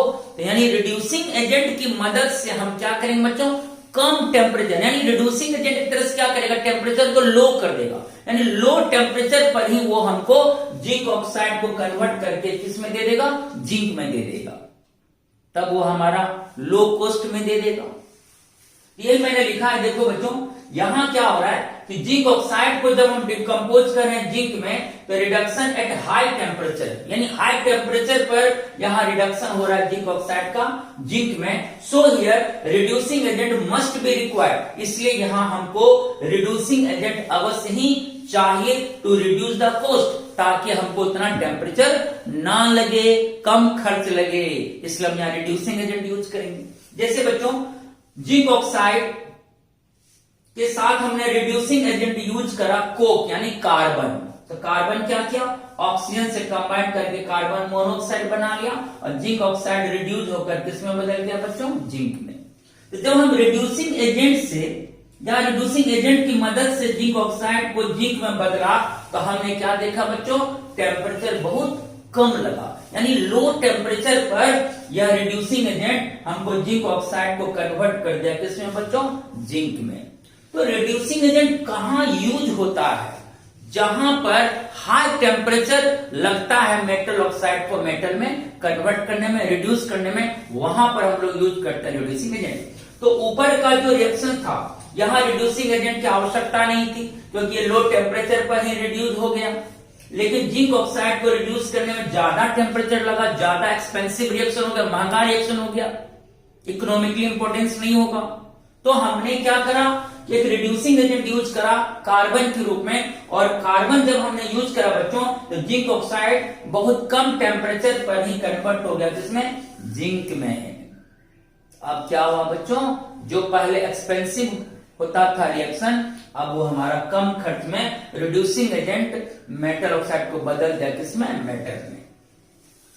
तो रिड्यूसिंग एजेंट क्या करता है, reduces the zinc oxide to zinc at low temperature, यानी ये जिंक ऑक्साइड को जिंक में जो रिड्यूस किया किस पर बच्चों, लो टेम्परेचर पर। ये बात है, अगर हम ये रिड्यूसिंग एजेंट यूज नहीं करते तो हाई टेम्परेचर लगता, ज्यादा ईंधन खर्चा होता, ज्यादा पैसा लगता, जो इकोनॉमिकली इंपोर्टेंस नहीं होता। इसलिए वैसे रिएक्शंस में हम लोग रिड्यूसिंग एजेंट का यूज करते हैं जो हाई टेम्परेचर पर मेटल ऑक्साइड बदलता है मेटल में, तो कॉस्ट को रिड्यूस करने के लिए, टेम्परेचर को रिड्यूस करने के लिए हम लोग यूज करते हैं बच्चों रिड्यूसिंग एजेंट को। समझ में आ गई ये बात क्लियर, किसके लिए रिड्यूसिंग एजेंट यूज होना चाहिए, किसके लिए यूज नहीं होना चाहिए, ये बात इस ग्राफ से पता चल रहा है। लेकिन माइंड में रखिएगा, इसके ऊपर ही मेटल ऑक्साइड का डिकम्पोजिशन होगा, क्योंकि इसके ऊपर मेटल ऑक्साइड का बनना डेल जी होता है 0 से ज्यादा पॉजिटिव, लेकिन जब मेटल ऑक्साइड इसके ऊपर टूटेगा तो उसका डेल जी वैल्यू हो जाएगा बच्चों निगेटिव होगा, तो फिजिबल होगा, यानी यहां हम मेटल ऑक्साइड का रिडक्शन करा सकते हैं, डिकम्पोज करा सकते हैं। तो इसके ऊपर हमने देखा T1 से ऊपर टेम्परेचर देंगे ये डिकम्पोज होगा, T2 ज्यादा देंगे ये डिकम्पोज हो जाएगा, लेकिन दोनों से बहुत ज्यादा टेम्परेचर देंगे तभी जाकर जिंक ऑक्साइड मेरा डिकम्पोज होगा, जो इकोनॉमिकली इंपोर्टेंस नहीं है, इसलिए हम इसके लिए यूज कर देंगे रिड्यूसिंग एजेंट, और उसके द्वारा हम लोग कम खर्च में जिंक ऑक्साइड को बदल सकते हैं बच्चों किसमें, जिंक में। तो अब हम लोग नेक्स्ट लोग देखेंगे बच्चों रिड्यूसिंग एजेंट का। तो रिड्यूसिंग एजेंट के रूप में हम लोग जनरली यूज करते हैं कार्बन मोनोऑक्साइड और अनदर मेटल। तो हम लोग अभी देखेंगे कि किस रिड्यूसिंग एजेंट का स्लोप किस तरह से होता है, किसका स्लोप स्ट्रेट लाइन अपवर्ड जाता है और किसका स्लोप स्ट्रेट लाइन डाउनवर्ड आता है। तो उस रिड्यूसिंग एजेंट के स्लोप को अभी हम देखेंगे। ओके बच्चों, इसके छोड़ लीजिए, जस्ट आते हैं। अब हम लोग रिड्यूसिंग एजेंट्स के स्लोप को देखते हैं बच्चों इलिंघम डायग्राम के द्वारा। आप देख सकते हो रिड्यूसिंग एजेंट के रूप में हम लोग बच्चों कोक या फिर कार्बन मोनोऑक्साइड को यूज करते हैं। 3 स्लोप्स आपको नजर आ रही होगी del G naught versus temperature के बीच। तो आप देख रहे हैं बच्चों, एक स्लोप है जो कांस्टेंट स्लोप है, एक स्लोप है बच्चों जो पॉजिटिव स्लोप है, और एक है बच्चों जो निगेटिव स्लोप है। मैंने 3 स्लोप्स में क्या करा, इस स्लोप को हमने A मान ली, इस स्लोप को हमने B मान ली, और इस स्लोप को हमने C मान ली। अब क्या है बच्चों, यहां देखो रिड्यूसिंग एजेंट कौन है, कार्बन। तो क्या होगा, कार्बन ऑक्सीजन से कंबाइन करेगा, बदल जाएगा कार्बन मोनोऑक्साइड में। यहां भी रिड्यूसिंग एजेंट कार्बन ही है, लेकिन यहां कार्बन ऑक्सीजन से कंबाइन करके क्या बना लिया, कार्बन डाइऑक्साइड। यहां रिड्यूसिंग एजेंट कौन है बच्चों, कार्बन मोनोऑक्साइड, जो ऑक्सीजन से कंबाइन करेगा और बदल जाएगा कार्बन डाइऑक्साइड में। अब यहां पर ये देखना है बच्चों कि C से CO2 का बनना कांस्टेंट स्लोप क्यों है, C से CO का बनना निगेटिव स्लोप क्यों है, और CO से CO2 का बनना पॉजिटिव स्लोप क्यों है। आइए हम इसका स्टडी करते हैं। जिसे हम A स्लोप की बात करते हैं बच्चों, तो A में क्या है, C gives CO, C gives CO। कैसे? इसका मतलब C क्या होगा, हाफ मॉलिक्यूल O2 से रिएक्ट किया और कन्वर्ट हो गया किसमें बच्चों, CO में। तो आइए हम लोग इस रिएक्शन में कुछ सीखते हैं, मतलब हम लोग कोशिश करते हैं, स्टडी करते हैं रिएक्शन को कि क्या हो रहा है यहाँ पे। तो जब बच्चों C CO में बदलेगा, यहां C क्या करेगा, हाफ मॉलिक्यूल ऑफ O2 से रिएक्ट करेगा, तब वो कन्वर्ट होगा किसमें बच्चों, कार्बन मोनोऑक्साइड में। यहां आपका C क्या है बच्चों, सॉरी यहां C क्या है बच्चों, सॉलिड C यानी कार्बन कोक, कोक क्या है बच्चों यहाँ सॉलिड, O2 यहां हमारा गैस हुआ और कार्बन मोनोऑक्साइड में यहां गैस हुआ। तो इस रिएक्शन में क्या हुआ, रिएक्टेंट की तरफ देखो, गैस कितना हुआ हाफ मोल और प्रोडक्ट साइड कितना हुआ बच्चों 1 मोल गैस, यानी यहां हाफ मोल गैस कन्वर्ट हो रहा है कितना है बच्चों 1 मोल गैस में। इसका अर्थ हुआ गैसेस मॉलिक्यूल का मोल क्या हो रहा है, बढ़ रहा है। जब रिएक्शन इस डायरेक्शन में प्रोसीड होगा तो हाफ मोल गैस कन्वर्ट हो रहा है किसमें बच्चों 1 मोल गैस में। इसका मतलब मोल्स ऑफ गैस इंक्रीजेस, यानी गैस का मोल क्या हो रहा है, बढ़ रहा है। पहले हाफ ही मोल गैस था, अब देखो कितना हो गया 1 मोल गैस, यानी यहां गैसेस मोल्स क्या हो रहा है, बढ़ रहा है, गैसेस मॉलिक्यूल का नंबर बढ़ रहा है। और अगर गैसेस मोल बढ़ेगा बच्चों तो रैंडमनेस भी बढ़ेगा। आपको हम पढ़ाए थे कि सबसे ज्यादा एंट्रोपी किसकी होती है बच्चों, गैस का। गैस का नंबर जितना बढ़ेगा तो रैंडमनेस उतना बढ़ेगा, तो एंट्रोपी उतना बढ़ेगा। तो गैसेस मॉलिक्यूल का नंबर अगर इंक्रीज कर रहा है बच्चों तो रैंडमनेस भी क्या होगा, इंक्रीज करेगा। रैंडमनेस इंक्रीज करेगा तो एंट्रोपी भी इंक्रीज करेगा। यहां क्या हो रहा है, मोल्स ऑफ गैस इंक्रीजेस, इस डायरेक्शन में रिएक्शन प्रोसीड होगा तो मोल ऑफ गैस इंक्रीज कर रहा है, मोल ऑफ गैस इंक्रीज करेगा तो रैंडमनेस इंक्रीज करेगा, रैंडमनेस बढ़ेगा तो एंट्रोपी अर्थात एस भी क्या होगा बच्चों, बढ़ेगा। ये आपको हम फर्स्ट पेज में पढ़ाए थे इसी लेक्चर में। और मैंने क्या कहा था कि एंट्रोपी से डेल एन जी के इक्वल होता है। तो पहले हम इस रिएक्शन का डेल एन जी निकालें। डेल एन जी क्या होता है बच्चों, gases mole of product minus gases mole of reactant. देखो गैसेस मोल ऑफ प्रोडक्ट कितना है 1 मोल, यहां पुट कर दो, minus gases mole of reactant. देखो रिएक्टेंट साइड गैस का कितना मोल है बच्चों, half mole, 1 mole minus half mole कितना हुआ, हाफ मोल। तो हाफ मोल जो आया बच्चों ये पॉजिटिव वैल्यू हुआ डेल एन जी का। तो del S equal to del N G होता है, जो डेल एन जी का वैल्यू आएगा वही चेंज इन एंट्रोपी होगा हमारा। तो del S equal to del N G, ये फर्स्ट पेज में इसी लेक्चर में हमने आपको बताया था। तो डेल एन जी यहां पर क्या आ गया मेरा बच्चों, पॉजिटिव। याद रखना जब भी गैस का मोल इंक्रीज करेगा तो रैंडमनेस इंक्रीज करेगा, तो एंट्रोपी इंक्रीज करेगा, तो एंट्रोपी क्या होगा, पॉजिटिव होगा। क्लियर है ये। अब हमारा एक इक्वेशन था del G naught equal to del H naught minus T del H naught, और यहां जो हमारा एंट्रोपी चेंज आया बच्चों किसमें, पॉजिटिव में। तो यहां डेल एस मेरा क्या हुआ बच्चों, पॉजिटिव है। तो अगर ये पॉजिटिव होगा तो पॉजिटिव इंटू निगेटिव, निगेटिव ही यहां पर रहेगा। क्लियर है, ये डेल एस मेरा क्या है, पॉजिटिव। तो पॉजिटिव इंटू निगेटिव, निगेटिव रहेगा, यहां पर साइन चेंज नहीं होगा। अब बताओ बच्चों डेल एस मेरे यहां पॉजिटिव है, यहां साइन निगेटिव ही रहेगा। तो अगर अब हम बच्चों टेम्परेचर को क्या करें, बढ़ाएं। सोचो अगर डेल एस पॉजिटिव होगा और पॉजिटिव डेल एस कंडीशन में अगर हम टेम्परेचर को क्या करें बच्चों, इंक्रीज करें, मतलब जब टेम्परेचर इंक्रीज करेगा ये निगेटिव टर्म मेरा क्या होगा, निगेटिव टर्म का वैल्यू इंक्रीज करेगा, यानी निगेटिव टर्म बढ़ेगा। ये बच्चों डेल एस मेरा पॉजिटिव है, यस कि नो, हाँ। ये पॉजिटिव ये negative, positive into negative, negative ये निगेटिव रहेगा यहाँ। अब क्या है, डेल एस पॉजिटिव है और हम यहाँ टेम्परेचर को क्या करें, इंक्रीज करें। जब हम बच्चों टेम्परेचर इंक्रीज करेंगे तो ये और मोर निगेटिव होता जाएगा, यस कि नो।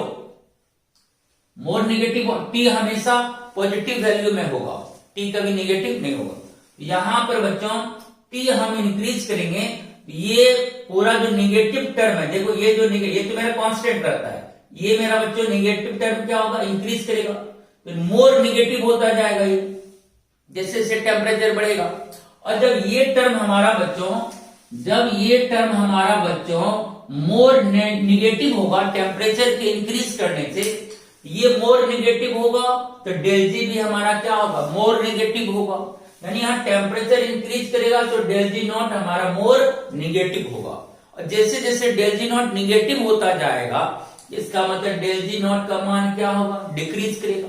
मोर नेगेटिव मीन्स क्या होगा, जैसे -2 से -3, -3 से -4, -4 से -5, मोर नेगेटिव होता जा रहा है वैल्यू, मोर नेगेटिव वैल्यू हो रहा है, मतलब उसका वैल्यू घट रहा है। इसका मतलब जब डेल एस मेरा पॉजिटिव होगा किसी रिएक्शन का और हम टेम्परेचर को इंक्रीज करेंगे बच्चों, ये मेरा नेगेटिव होता जाएगा, तो डेल जी मेरा और मोर नेगेटिव होगा, तो डेल जी मोर नेगेटिव होना अर्थात डेल जी का मान क्या होगा बच्चों, घटना। जैसे -2 से -3 हो गया वैल्यू डेल जी का, तो डेल जी का वैल्यू क्या होगा, घटा।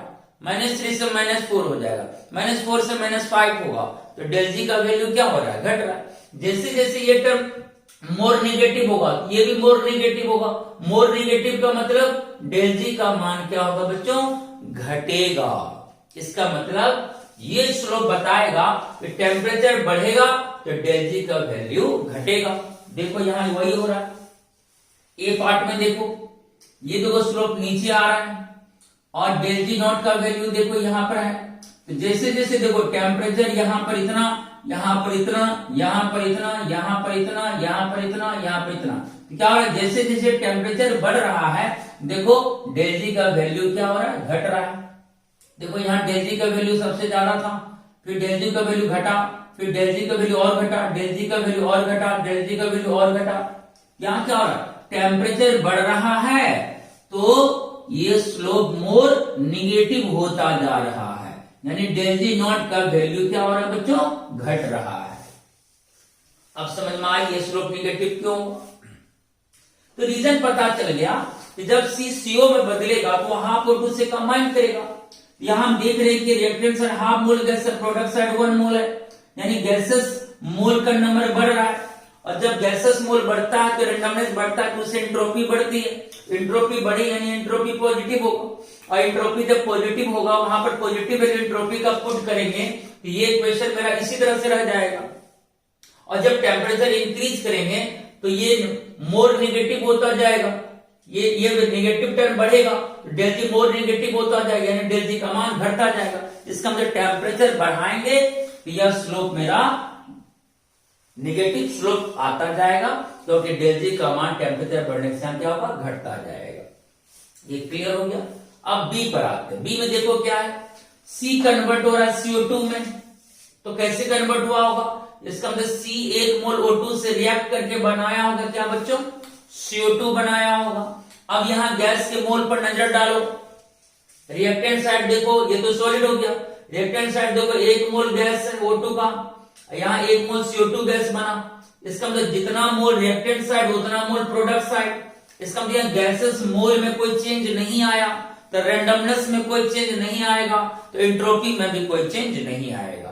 अब अगर हम डेल एनजी निकालें बच्चों तो क्या होता है, gases mole of product minus gases mole of reactant. तो गैसेस मोल ऑफ प्रोडक्ट देखो कितना है 1 mole, minus gases mole of reactant भी कितना 1 मोल, 1 मोल माइनस 1 मोल कितना आया 0। डेल एनजी 0 तो डेल एस भी मेरा क्या आ जाएगा बच्चों 0। अब उसी इक्वेशन पर आते हैं, del G equal to del H minus T del S. देखो डेल एच माइनस टी और यहां मेरा डेल एस क्या आया बच्चों 0, तो टी इंटू 0, ये मेरा टर्म क्या होगा, खत्म हो जाएगा। यानी जो टेम्परेचर वाला टर्म था ये मेरा क्या हो गया बच्चों, समाप्त। तो डेल जी नॉट बराबर आ गया डेल एच नॉट, और रिएक्शन का डेल एच कांस्टेंट होता है, यानी डेल जी नॉट कांस्टेंट के क्या आया, इक्वल। यानी यहाँ टेम्परेचर जो टर्म था बच्चों वह कैंसिल हो गया। इसका मतलब है कि अगर डेल एस 0 होगा तो डेल जी जो है बच्चों वह टेम्परेचर पर डिपेंड नहीं करेगा, क्योंकि यहां देख लो टेम्परेचर टर्म आपका 0 हो गया है। यानी टेम्परेचर में कुछ भी परिवर्तन कर दें, डेल जी में कोई चेंज नहीं आएगा। यहां डेल जी नॉट इंडिपेंडेंट होगा किससे बच्चों? टेम्परेचर से। इसका मतलब डेल जी नॉट जो है वो कांस्टेंट के इक्वल आएगा। तो इस रिएक्शन के अकॉर्डिंग हम देख रहे हैं कि जब C CO2 में बदलता है तो इसका मोल ऑफ गैस में कोई चेंज नहीं आता है। रिएक्टेंट तरफ भी 1 मोल गैस, प्रोडक्ट तरफ भी 1 मोल गैस, तो change in mole of gas equal to 0, तो एंट्रोपी चेंज 0 हो गया। और एंट्रोपी चेंज 0 होगा तो टेम्परेचर टर्म मेरा खत्म हो जाएगा, यानी टेम्परेचर का इस पर कोई इफेक्ट नहीं पड़ेगा। तो इस रिएक्शन का डेल जी नॉट क्या आएगा बच्चों? कांस्टेंट आएगा। क्या आएगा? कांस्टेंट। देखो इसलिए C जब CO2 में कन्वर्ट हुआ, इसका डेल जी नॉट क्या है बच्चों? कांस्टेंट है। देखो टेम्परेचर तो बढ़ रहा है, लेकिन इस स्लोप के डेल जी नॉट वैल्यू में कोई चेंज नहीं आ रहा है। किसी भी स्लोप के पॉइंट पर अगर हम डेल जी नॉट वैल्यू को प्रेडिक्ट करेंगे तो बस यही वैल्यू आएगा, डेल जी नॉट में कोई चेंज नहीं आएगा। इसलिए ये स्लोप क्या दे रहा है बच्चों? Constant slope. अब हम लोग बात करते हैं C पे, जहां CO कन्वर्ट हो रहा है CO2 में। अब ये स्लोप ऐसा क्यों आया? पॉजिटिव स्लोप क्यों दिया? Straight line positive slope. तो देखते हैं CO कन्वर्ट हुआ CO2 में, कैसे हुआ होगा? जब CO half O2 molecule of O2 से रिएक्ट करेगा तभी CO2 बनेगा। अब देखो यहाँ CO कार्बन मोनोऑक्साइड है, ये भी गैस, ये भी गैस, ये भी गैस। अब देखो रिएक्टेंट तरफ कितना? ये हो गया 1 मोल गैस, ये हो गया हाफ मोल गैस, और ये गिव्स 1 मोल गैस। तो रिएक्टेंट से टोटल गैस कितना हो गया? 1 मोल प्लस हाफ और 1 एंड हाफ, जिसको हम लोग 1.5 मोल बोलेंगे। इधर 1.5 मोल गैस है, इधर 1 मोल गैस है। 1.5 मोल गैस कन्वर्ट हुआ 1 मोल गैस में। इसका मतलब जब रिएक्शन इस डायरेक्शन में प्रोसीड करेगा तो 1.5 मोल गैस, 1.5 समझ रहे हो, 1.5, तो 1.5 मोल गैस कन्वर्ट हो गया कितना में? 1 मोल में। इसका मतलब गैसेस मोल क्या कर रहा है बच्चों? डिक्रीज कर रहा है। और जब इस डायरेक्शन में गैसेस मोल डिक्रीज करेगा तो गैसेस मॉलिक्यूल्स का नंबर घटेगा, तो रैंडमनेस भी घटेगा, एंट्रोपी भी घटेगा। एंट्रोपी क्या आएगा बच्चों? निगेटिव आ जाएगा। वैसे आप एंट्रोपी डेलेंजी से जान सकते हैं, आपको पता है, यहां मैंने लिख दी। गैसेस मोल देखो घट रहा है, जब आप रिएक्शन इस दिशा में डायरेक्शन में जा रहा है तो 1.5 मोल गैस बदल गया किसमें? 1 मोल गैस में, यानी हाफ मोल गैस का नुकसान हुआ यहां पर जब रिएक्शन इस डायरेक्शन में प्रोसीड कर रहा है। यानी गैसेस मोल घट रहा है तो रैंडमनेस भी घटेगा, और रैंडमनेस घटेगा तो एंट्रोपी भी क्या होगा बच्चों? डिक्रीज करेगा। तो इस रिएक्शन में एंट्रोपी क्या हो रहा है? डिक्रीज कर रहा है। और एंट्रोपी डिक्रीज कर रहा मीन्स एंट्रोपी चेंज का मान निगेटिव आएगा। आप डेलेंजी से टेस्ट कर लीजिए। डेलेंजी इक्वल टू होता है gases mole of products minus gases mole of reactant. तो प्रोडक्ट्स आप देख रहे हो 1 मोल गैस है, minus moles of gas of reactants, तो reactant side 1 mole gas plus half mole gas, तो 1 मोल गैस में 1.5 मोल गैस सब्सट्रैक्ट होगा तो कितना देगा बच्चों? Minus half mole. यहां डेलेंजी निगेटिव आया, डेलेंजी क्या आया बच्चों? निगेटिव। तो डेल एस इक्वल टू डेलेंजी होता है, निगेटिव, तो डेल एस मेरा यहाँ क्या आया बच्चों? निगेटिव।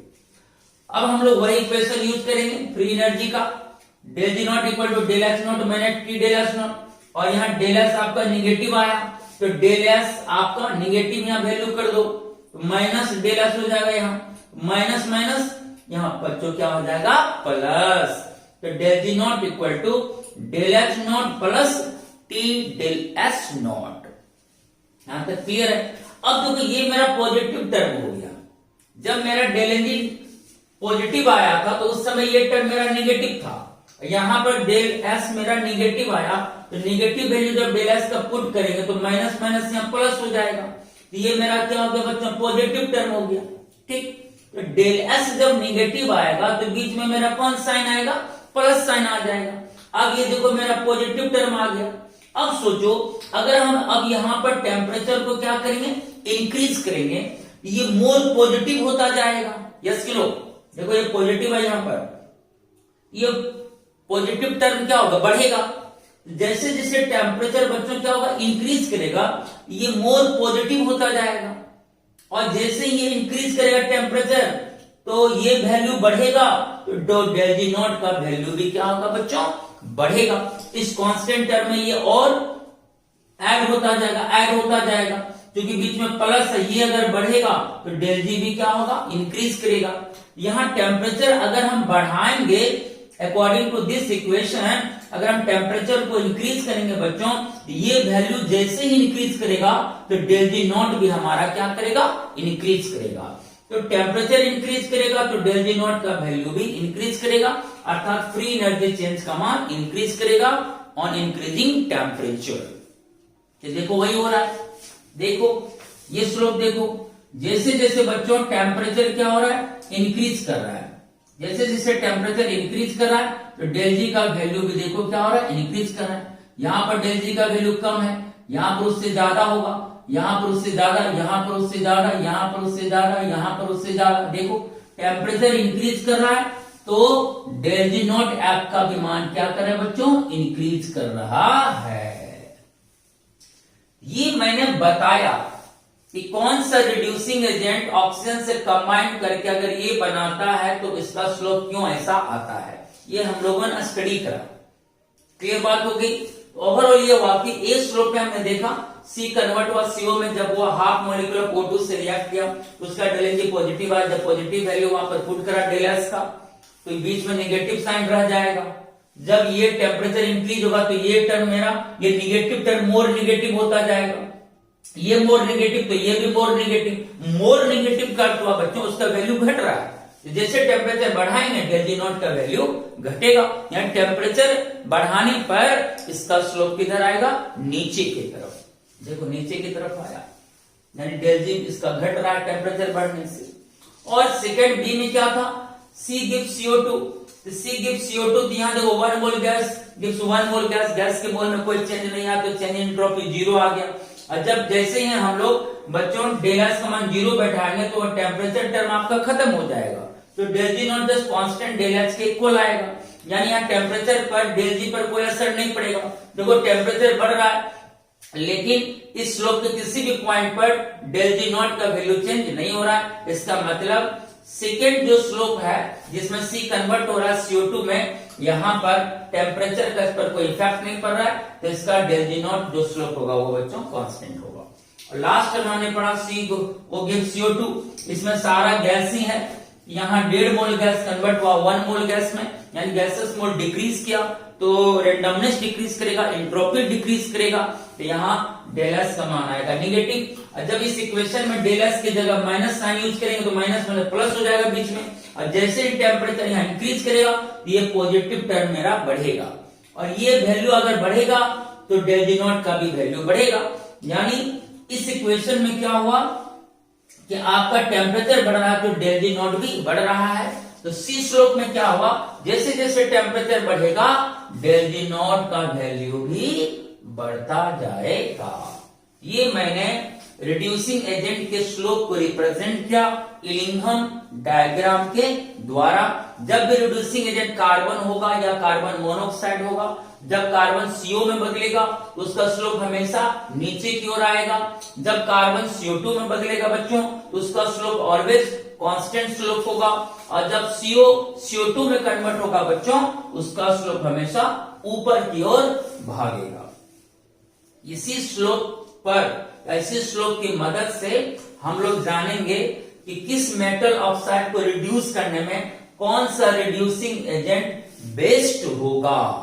और जब भी हम रिड्यूसिंग एजेंट के रूप में ये तीन में से कोई भी यूज करेंगे बच्चों, इसका स्लोप इलिंघम डायग्राम में इसी वे में इंडिकेट किया जाएगा, इसमें अब कोई चेंज नहीं आएगा।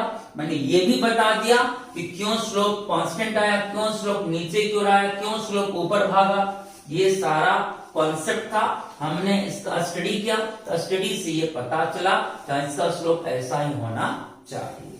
ओके बच्चों, तो अब इसका लास्ट पेज होगा इसके बाद जिसमें हम ये जान पाएंगे इन तीन में से ये जो कार्बन और कार्बन मोनोऑक्साइड है कौन सा रिड्यूसिंग एजेंट किस मेटल ऑक्साइड के लिए बेस्ट वर्क करेगा। फिर पुनः हम लोग एक लास्ट तस्वीर बनाएंगे क्वेश्चन जानने के लिए। तो चलिए स्क्रीनशॉट लीजिए, जस्ट आते हैं।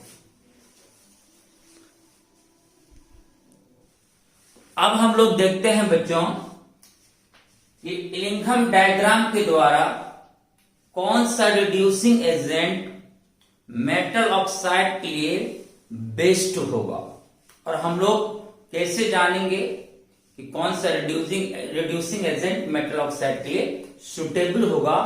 आइए पहले इस नोट पर कॉन्सेंट्रेट करते हैं। If curve of metal oxide like zinc oxide, iron oxide वगैरह वगैरह, if curve of metal oxide is at down side of reducing agent, reduction is not possible.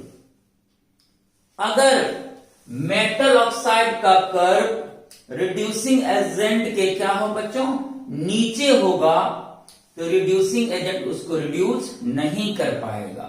Means reducing agent तभी metal oxide को reduce करेगा जब metal oxide का curve reducing agent के ऊपर होगा। मेरी बात समझ रहे हो? ये पॉइंट काफी ध्यान देने वाली बात है। जब मेटल ऑक्साइड का कर्व रिड्यूसिंग एजेंट से नीचे होगा, अगर मेटल ऑक्साइड का कर्व नीचे है और रिड्यूसिंग एजेंट का कर्व ऊपर है, तो ऊपर अगर रिड्यूसिंग एजेंट होगा और मेटल ऑक्साइड का कर्व नीचे होगा, तो उस स्थिति में रिड्यूसिंग एजेंट उसको रिड्यूस नहीं कर पाएगा। तो रिड्यूसिंग एजेंट कब रिड्यूस करेगा? तो जब मेटल ऑक्साइड का कर्व रिड्यूसिंग एजेंट से क्या होगा बच्चों, ऊपर होगा। तो रिड्यूसिंग एजेंट के जब ऊपर मेटल ऑक्साइड का कर्व आएगा, तभी नीचे जो रिड्यूसिंग एजेंट है वो ऊपर वाला मेटल ऑक्साइड को रिड्यूस कर पाएगा। समझ में आ गई बात? यानी नीचे वाला रिड्यूस करेगा ऊपर वाले को। तो रिड्यूसिंग एजेंट का कर्व नीचे होना चाहिए और मेटल ऑक्साइड का कर्व ऊपर होना चाहिए, तभी रिड्यूसिंग एजेंट उसको रिड्यूस कर पाएगा। ओके बच्चों, अब जैसे देखो, जस्ट अभी हम पढ़ाए थे 3 रिड्यूसिंग एजेंट का कर्व, जिसमें ये देखो बीच वाला कर्व कार्बन रिड्यूसिंग एजेंट का है। यहां कार्बन कन्वर्ट होता है CO2 में, यहां रिड्यूसिंग एजेंट कार्बन हुआ, लेकिन जो कार्बन यहां रिड्यूसिंग एजेंट होगा वो कन्वर्ट होता है CO2 में। ये कर्व देखो बच्चों, ये डाउन साइड, यहां भी रिड्यूसिंग एजेंट कार्बन ही है, लेकिन यहां कार्बन कन्वर्ट होगा कार्बन मोनोऑक्साइड में। और ये कर्व किसका है बच्चों, कार्बन मोनोऑक्साइड रिड्यूसिंग एजेंट का, यहां पर CO कन्वर्ट होता है CO2 में। ये जो 3 लाइंस है, ये वाला लाइन, ये वाला लाइन और ये वाला लाइन किसका बच्चों, रिड्यूसिंग एजेंट का ये कर्व है। अब मान लो कि ये जो कर्व है बच्चों, ये कर्व देखो, ये कर्व ये है जिंक ऑक्साइड का कर्व, देख सकते हो, जैसे गया फिर यहां से टर्न लिया ऊपर की ओर, ये कर्व किसका है, जिंक ऑक्साइड का। तो यहां पर रिड्यूसिंग एजेंट मेरा कार्बन है, जहां पर वो CO में कन्वर्ट होता है, रिड्यूसिंग एजेंट कार्बन है, यहां पर ये CO2 में कन्वर्ट होता है, रिड्यूसिंग एजेंट कार्बन मोनोऑक्साइड, यहां पर ये CO2 में कन्वर्ट होता है। अब देखते हैं इस 3 रिड्यूसिंग एजेंट में कौन बेस्ट वे में जिंक ऑक्साइड को रिड्यूस कर पाएगा। ये हमें अभी इसको आइडेंटिफाई करना है। ये 3 रिड्यूसिंग एजेंट जो है यहां, ये 3 वाला, इन 3 में से कौन सुटेबल रिड्यूसिंग एजेंट होगा जिंक ऑक्साइड के लिए। अब जिसे कर्व पर ध्यान दो, देखो बच्चों, ए पॉइंट से अगर हम नीचे की बात करें, यहां देखो बच्चों, ए पॉइंट मैंने दे दिया, यहां पर ए पॉइंट देख रहे हो, ए पॉइंट से नीचे देखो, ये जो मेरा ये जो कर्व है CO का जो रिड्यूसिंग एजेंट है, देखो हम यहां पर पहले ए की बात कर देते हैं। देखो ए पॉइंट पर जिंक ऑक्साइड का कर्व ए पॉइंट पर कट कर रहा है, किसको, इस कर्व को, जहां पर C कन्वर्ट होता है CO को। ठीक उसी तरह जिंक ऑक्साइड का कर्व B पॉइंट पर कट कर रहा है इस रिड्यूसिंग एजेंट के कर्व को, जहां C कन्वर्ट होता है CO2 में, और C पॉइंट पे कट कर रहा है जिंक ऑक्साइड का कर्व सी पॉइंट पर कट कर रहा है किसको, जहां पर रिड्यूसिंग एजेंट CO है जो कन्वर्ट होता है CO2 में। यानी आपको बस ये देखना है कि मेटल ऑक्साइड का कर्व किस पोजीशन पर रिड्यूसिंग एजेंट के कर्व को कट करता है। तो वहां पर मैंने थोड़ा सा पॉइंट दे दिया कि देखो ए पॉइंट पर रिड्यूसिंग एजेंट C जिसमें CO कन्वर्ट होता है यहां पर कट किया, बी पॉइंट पर रिड्यूसिंग एजेंट कार्बन जहां कार्बन CO2 में कन्वर्ट होता है यहां पर मेटल ऑक्साइड का कर्व कट किया, और सी पॉइंट पर बच्चों इस रिड्यूसिंग एजेंट के कर्व को मेटल ऑक्साइड का कर्व कट किया। अब अगर हम ए पॉइंट की बात करें, देखो ए पॉइंट से नीचे जिंक ऑक्साइड का कर्व जो है बच्चों इस कर्व के क्या है, नीचे है। यानी ए पॉइंट के नीचे ये जो आपका रिड्यूसिंग एजेंट है कार्बन वो इसको रिड्यूस नहीं कर पाएगा, क्योंकि रिड्यूसिंग एजेंट तभी रिड्यूस करता है जब मेटल ऑक्साइड का कर्व क्या हो बच्चों, ऊपर हो। जैसे ही ए पॉइंट से आप कहां जाओगे बच्चों, ऊपर, ए पॉइंट से जैसे आगे बढ़ोगे तो देखो क्या हो जाएगा, इस पॉइंट के नीचे तो आपका जिंक ऑक्साइड नीचे है, और आपका जो कार्बन सी का जो कर्व है, देखो ये कर्व, देखो इसके ये ऊपर है।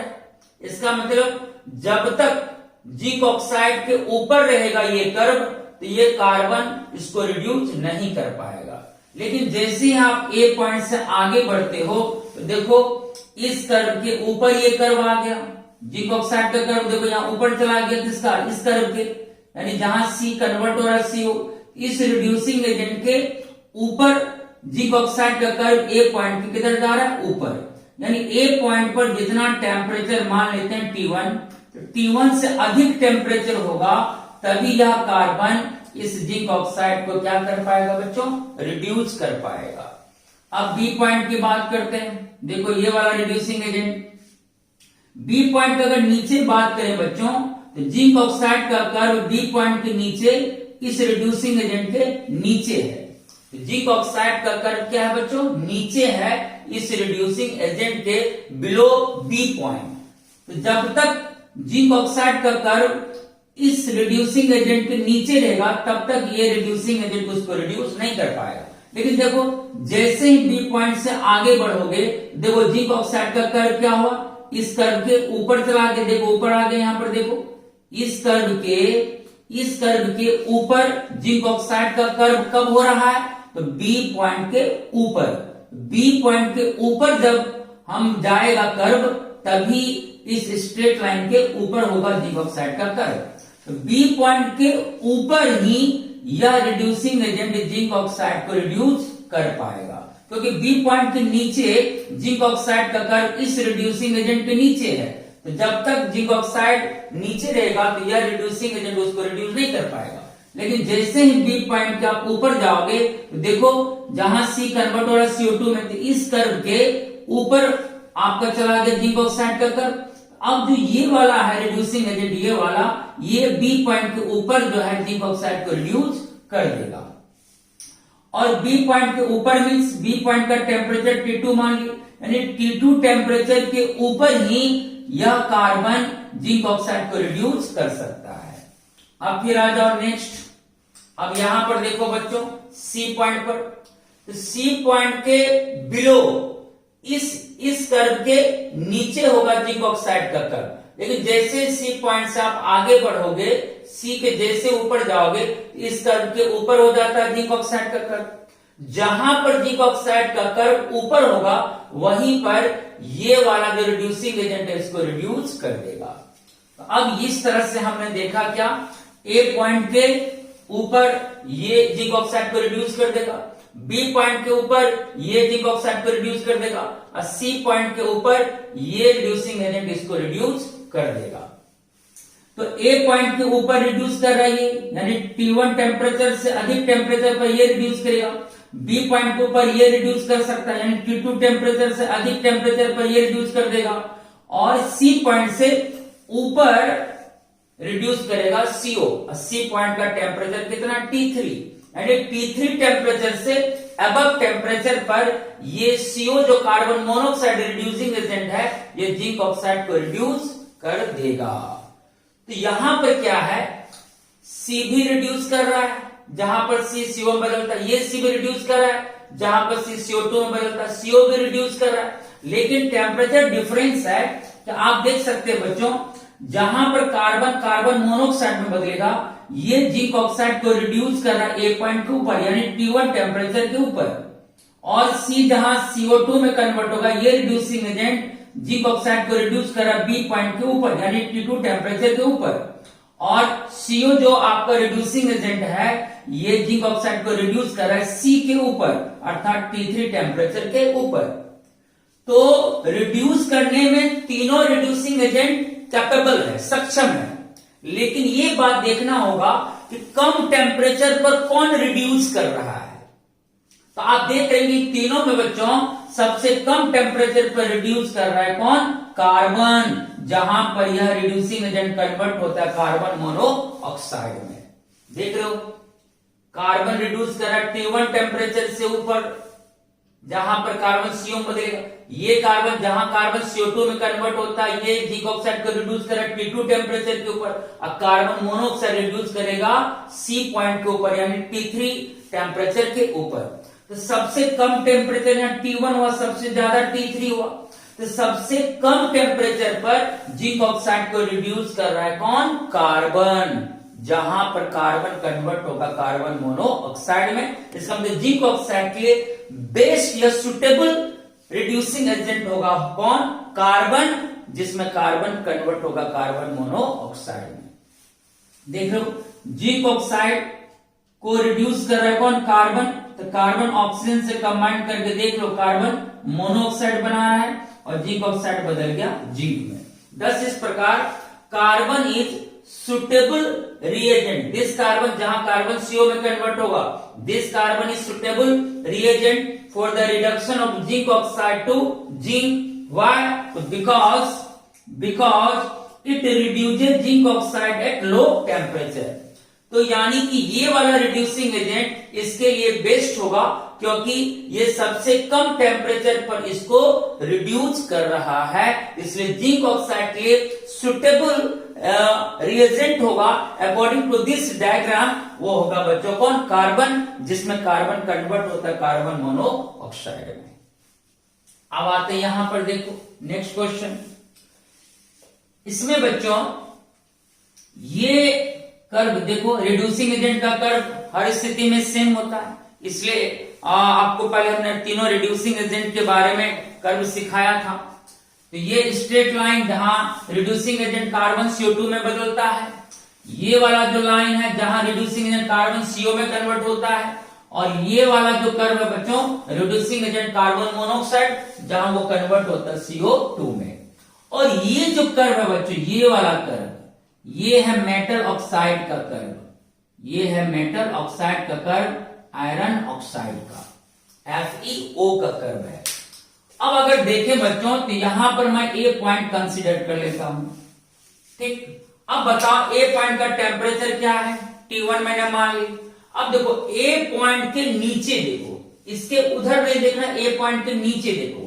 A पॉइंट के नीचे क्या है बच्चों, तो FeO के नीचे केवल एक कर्व है, ये वाला देख सकते हो। A पॉइंट के नीचे देखना है कि मेटल ऑक्साइड के नीचे केवल एक रिड्यूसिंग एजेंट का आपको कर्व नजर आ रहा है, बाकी जो दो रिड्यूसिंग एजेंट है देख सकते हो वो FeO के ऊपर है, और ऊपर वाला रिड्यूसिंग एजेंट कभी भी नीचे में जो आपका मेटल ऑक्साइड है उसको रिड्यूस नहीं करता है। वही रिड्यूसिंग एजेंट मेटल ऑक्साइड को रिड्यूस करेगा जो रिड्यूसिंग एजेंट मेटल ऑक्साइड के नीचे होगा।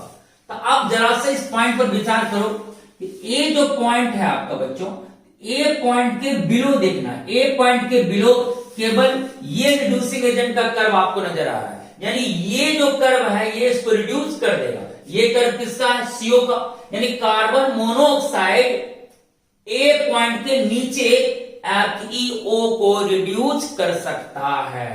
लेकिन ये जो है जहां C CO2 में कन्वर्ट होता है, ए पॉइंट के पहले ये रिड्यूसिंग एजेंट इसको रिड्यूस नहीं करेगा, और ये जो C है जहां CO में बदलता है ये भी इसको रिड्यूस नहीं कर पाएगा, क्योंकि ए पॉइंट के पहले मींस T1 टेम्परेचर के पहले, तो T1 टेम्परेचर से बिलो टेम्परेचर पर केवल ये ही इसको रिड्यूस कर सकता है, बाकी ये दोनों रिड्यूसिंग एजेंट इसको रिड्यूस नहीं कर पाएगा। मेरी बात समझ रहे हो? तो यहां पर क्या, एक पॉइंट का टेम्परेचर T1 है, तो T1 से बिलो टेम्परेचर पर, तो T1 से बिलो टेम्परेचर पर एक ही रिड्यूसिंग एजेंट का कर्व नजर आ रहा है, यानी CO का। तो CO ही केवल T1 से बिलो टेम्परेचर पर आयरन ऑक्साइड को रिड्यूस कर सकता है, लेकिन T1 से बिलो टेम्परेचर पर आयरन ऑक्साइड को C, ये वाला C और C, ये जहां CO कन्वर्ट होता है, यानी दो में से कोई भी कार्बन T1 से बिलो टेम्परेचर पर इसको रिड्यूस नहीं कर पाएगा।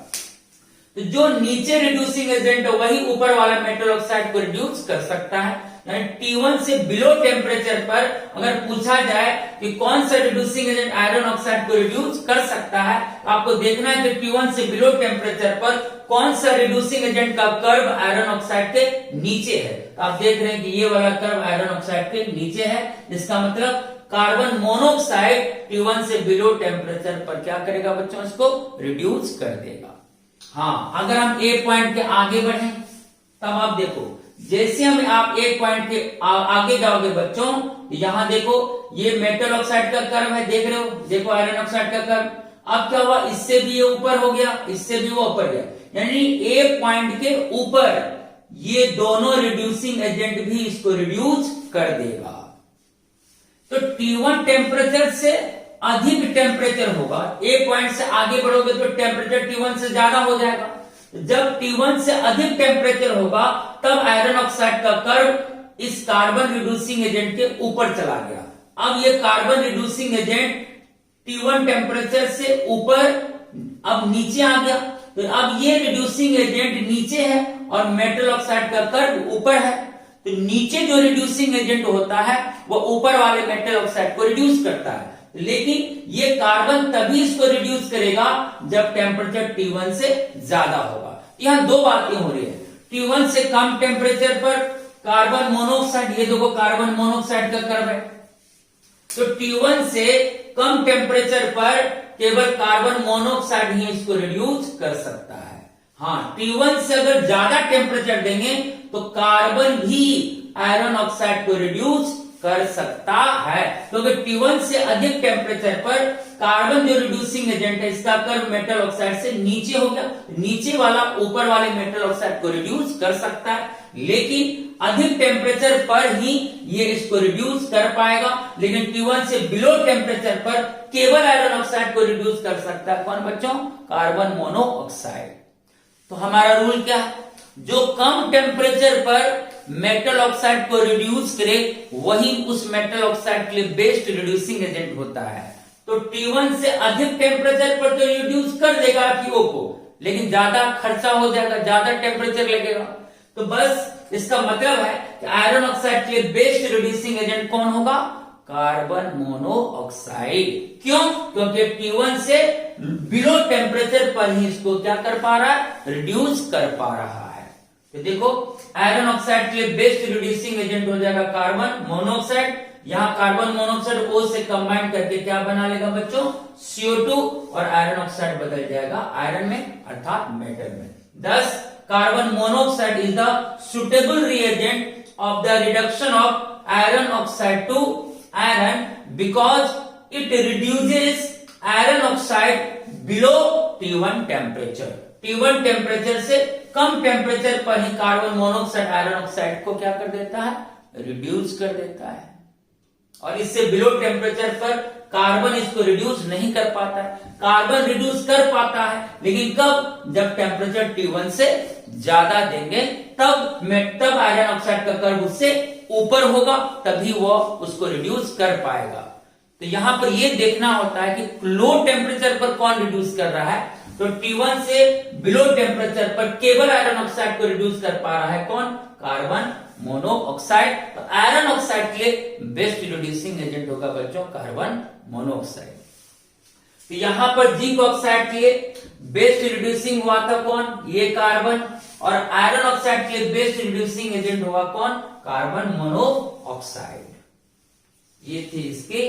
इसी तरह से हम लोग इलिंघम डायग्राम के थ्रू बच्चों कि कौन कर्व नीचे कौन ऊपर है दो चीज देखना होता है, रिड्यूसिंग एजेंट का कर्व नीचे हो, मेटल ऑक्साइड का कर्व ऊपर हो, तभी नीचे वाला रिड्यूसिंग एजेंट ऊपर वाले मेटल ऑक्साइड को रिड्यूस कर पाएगा।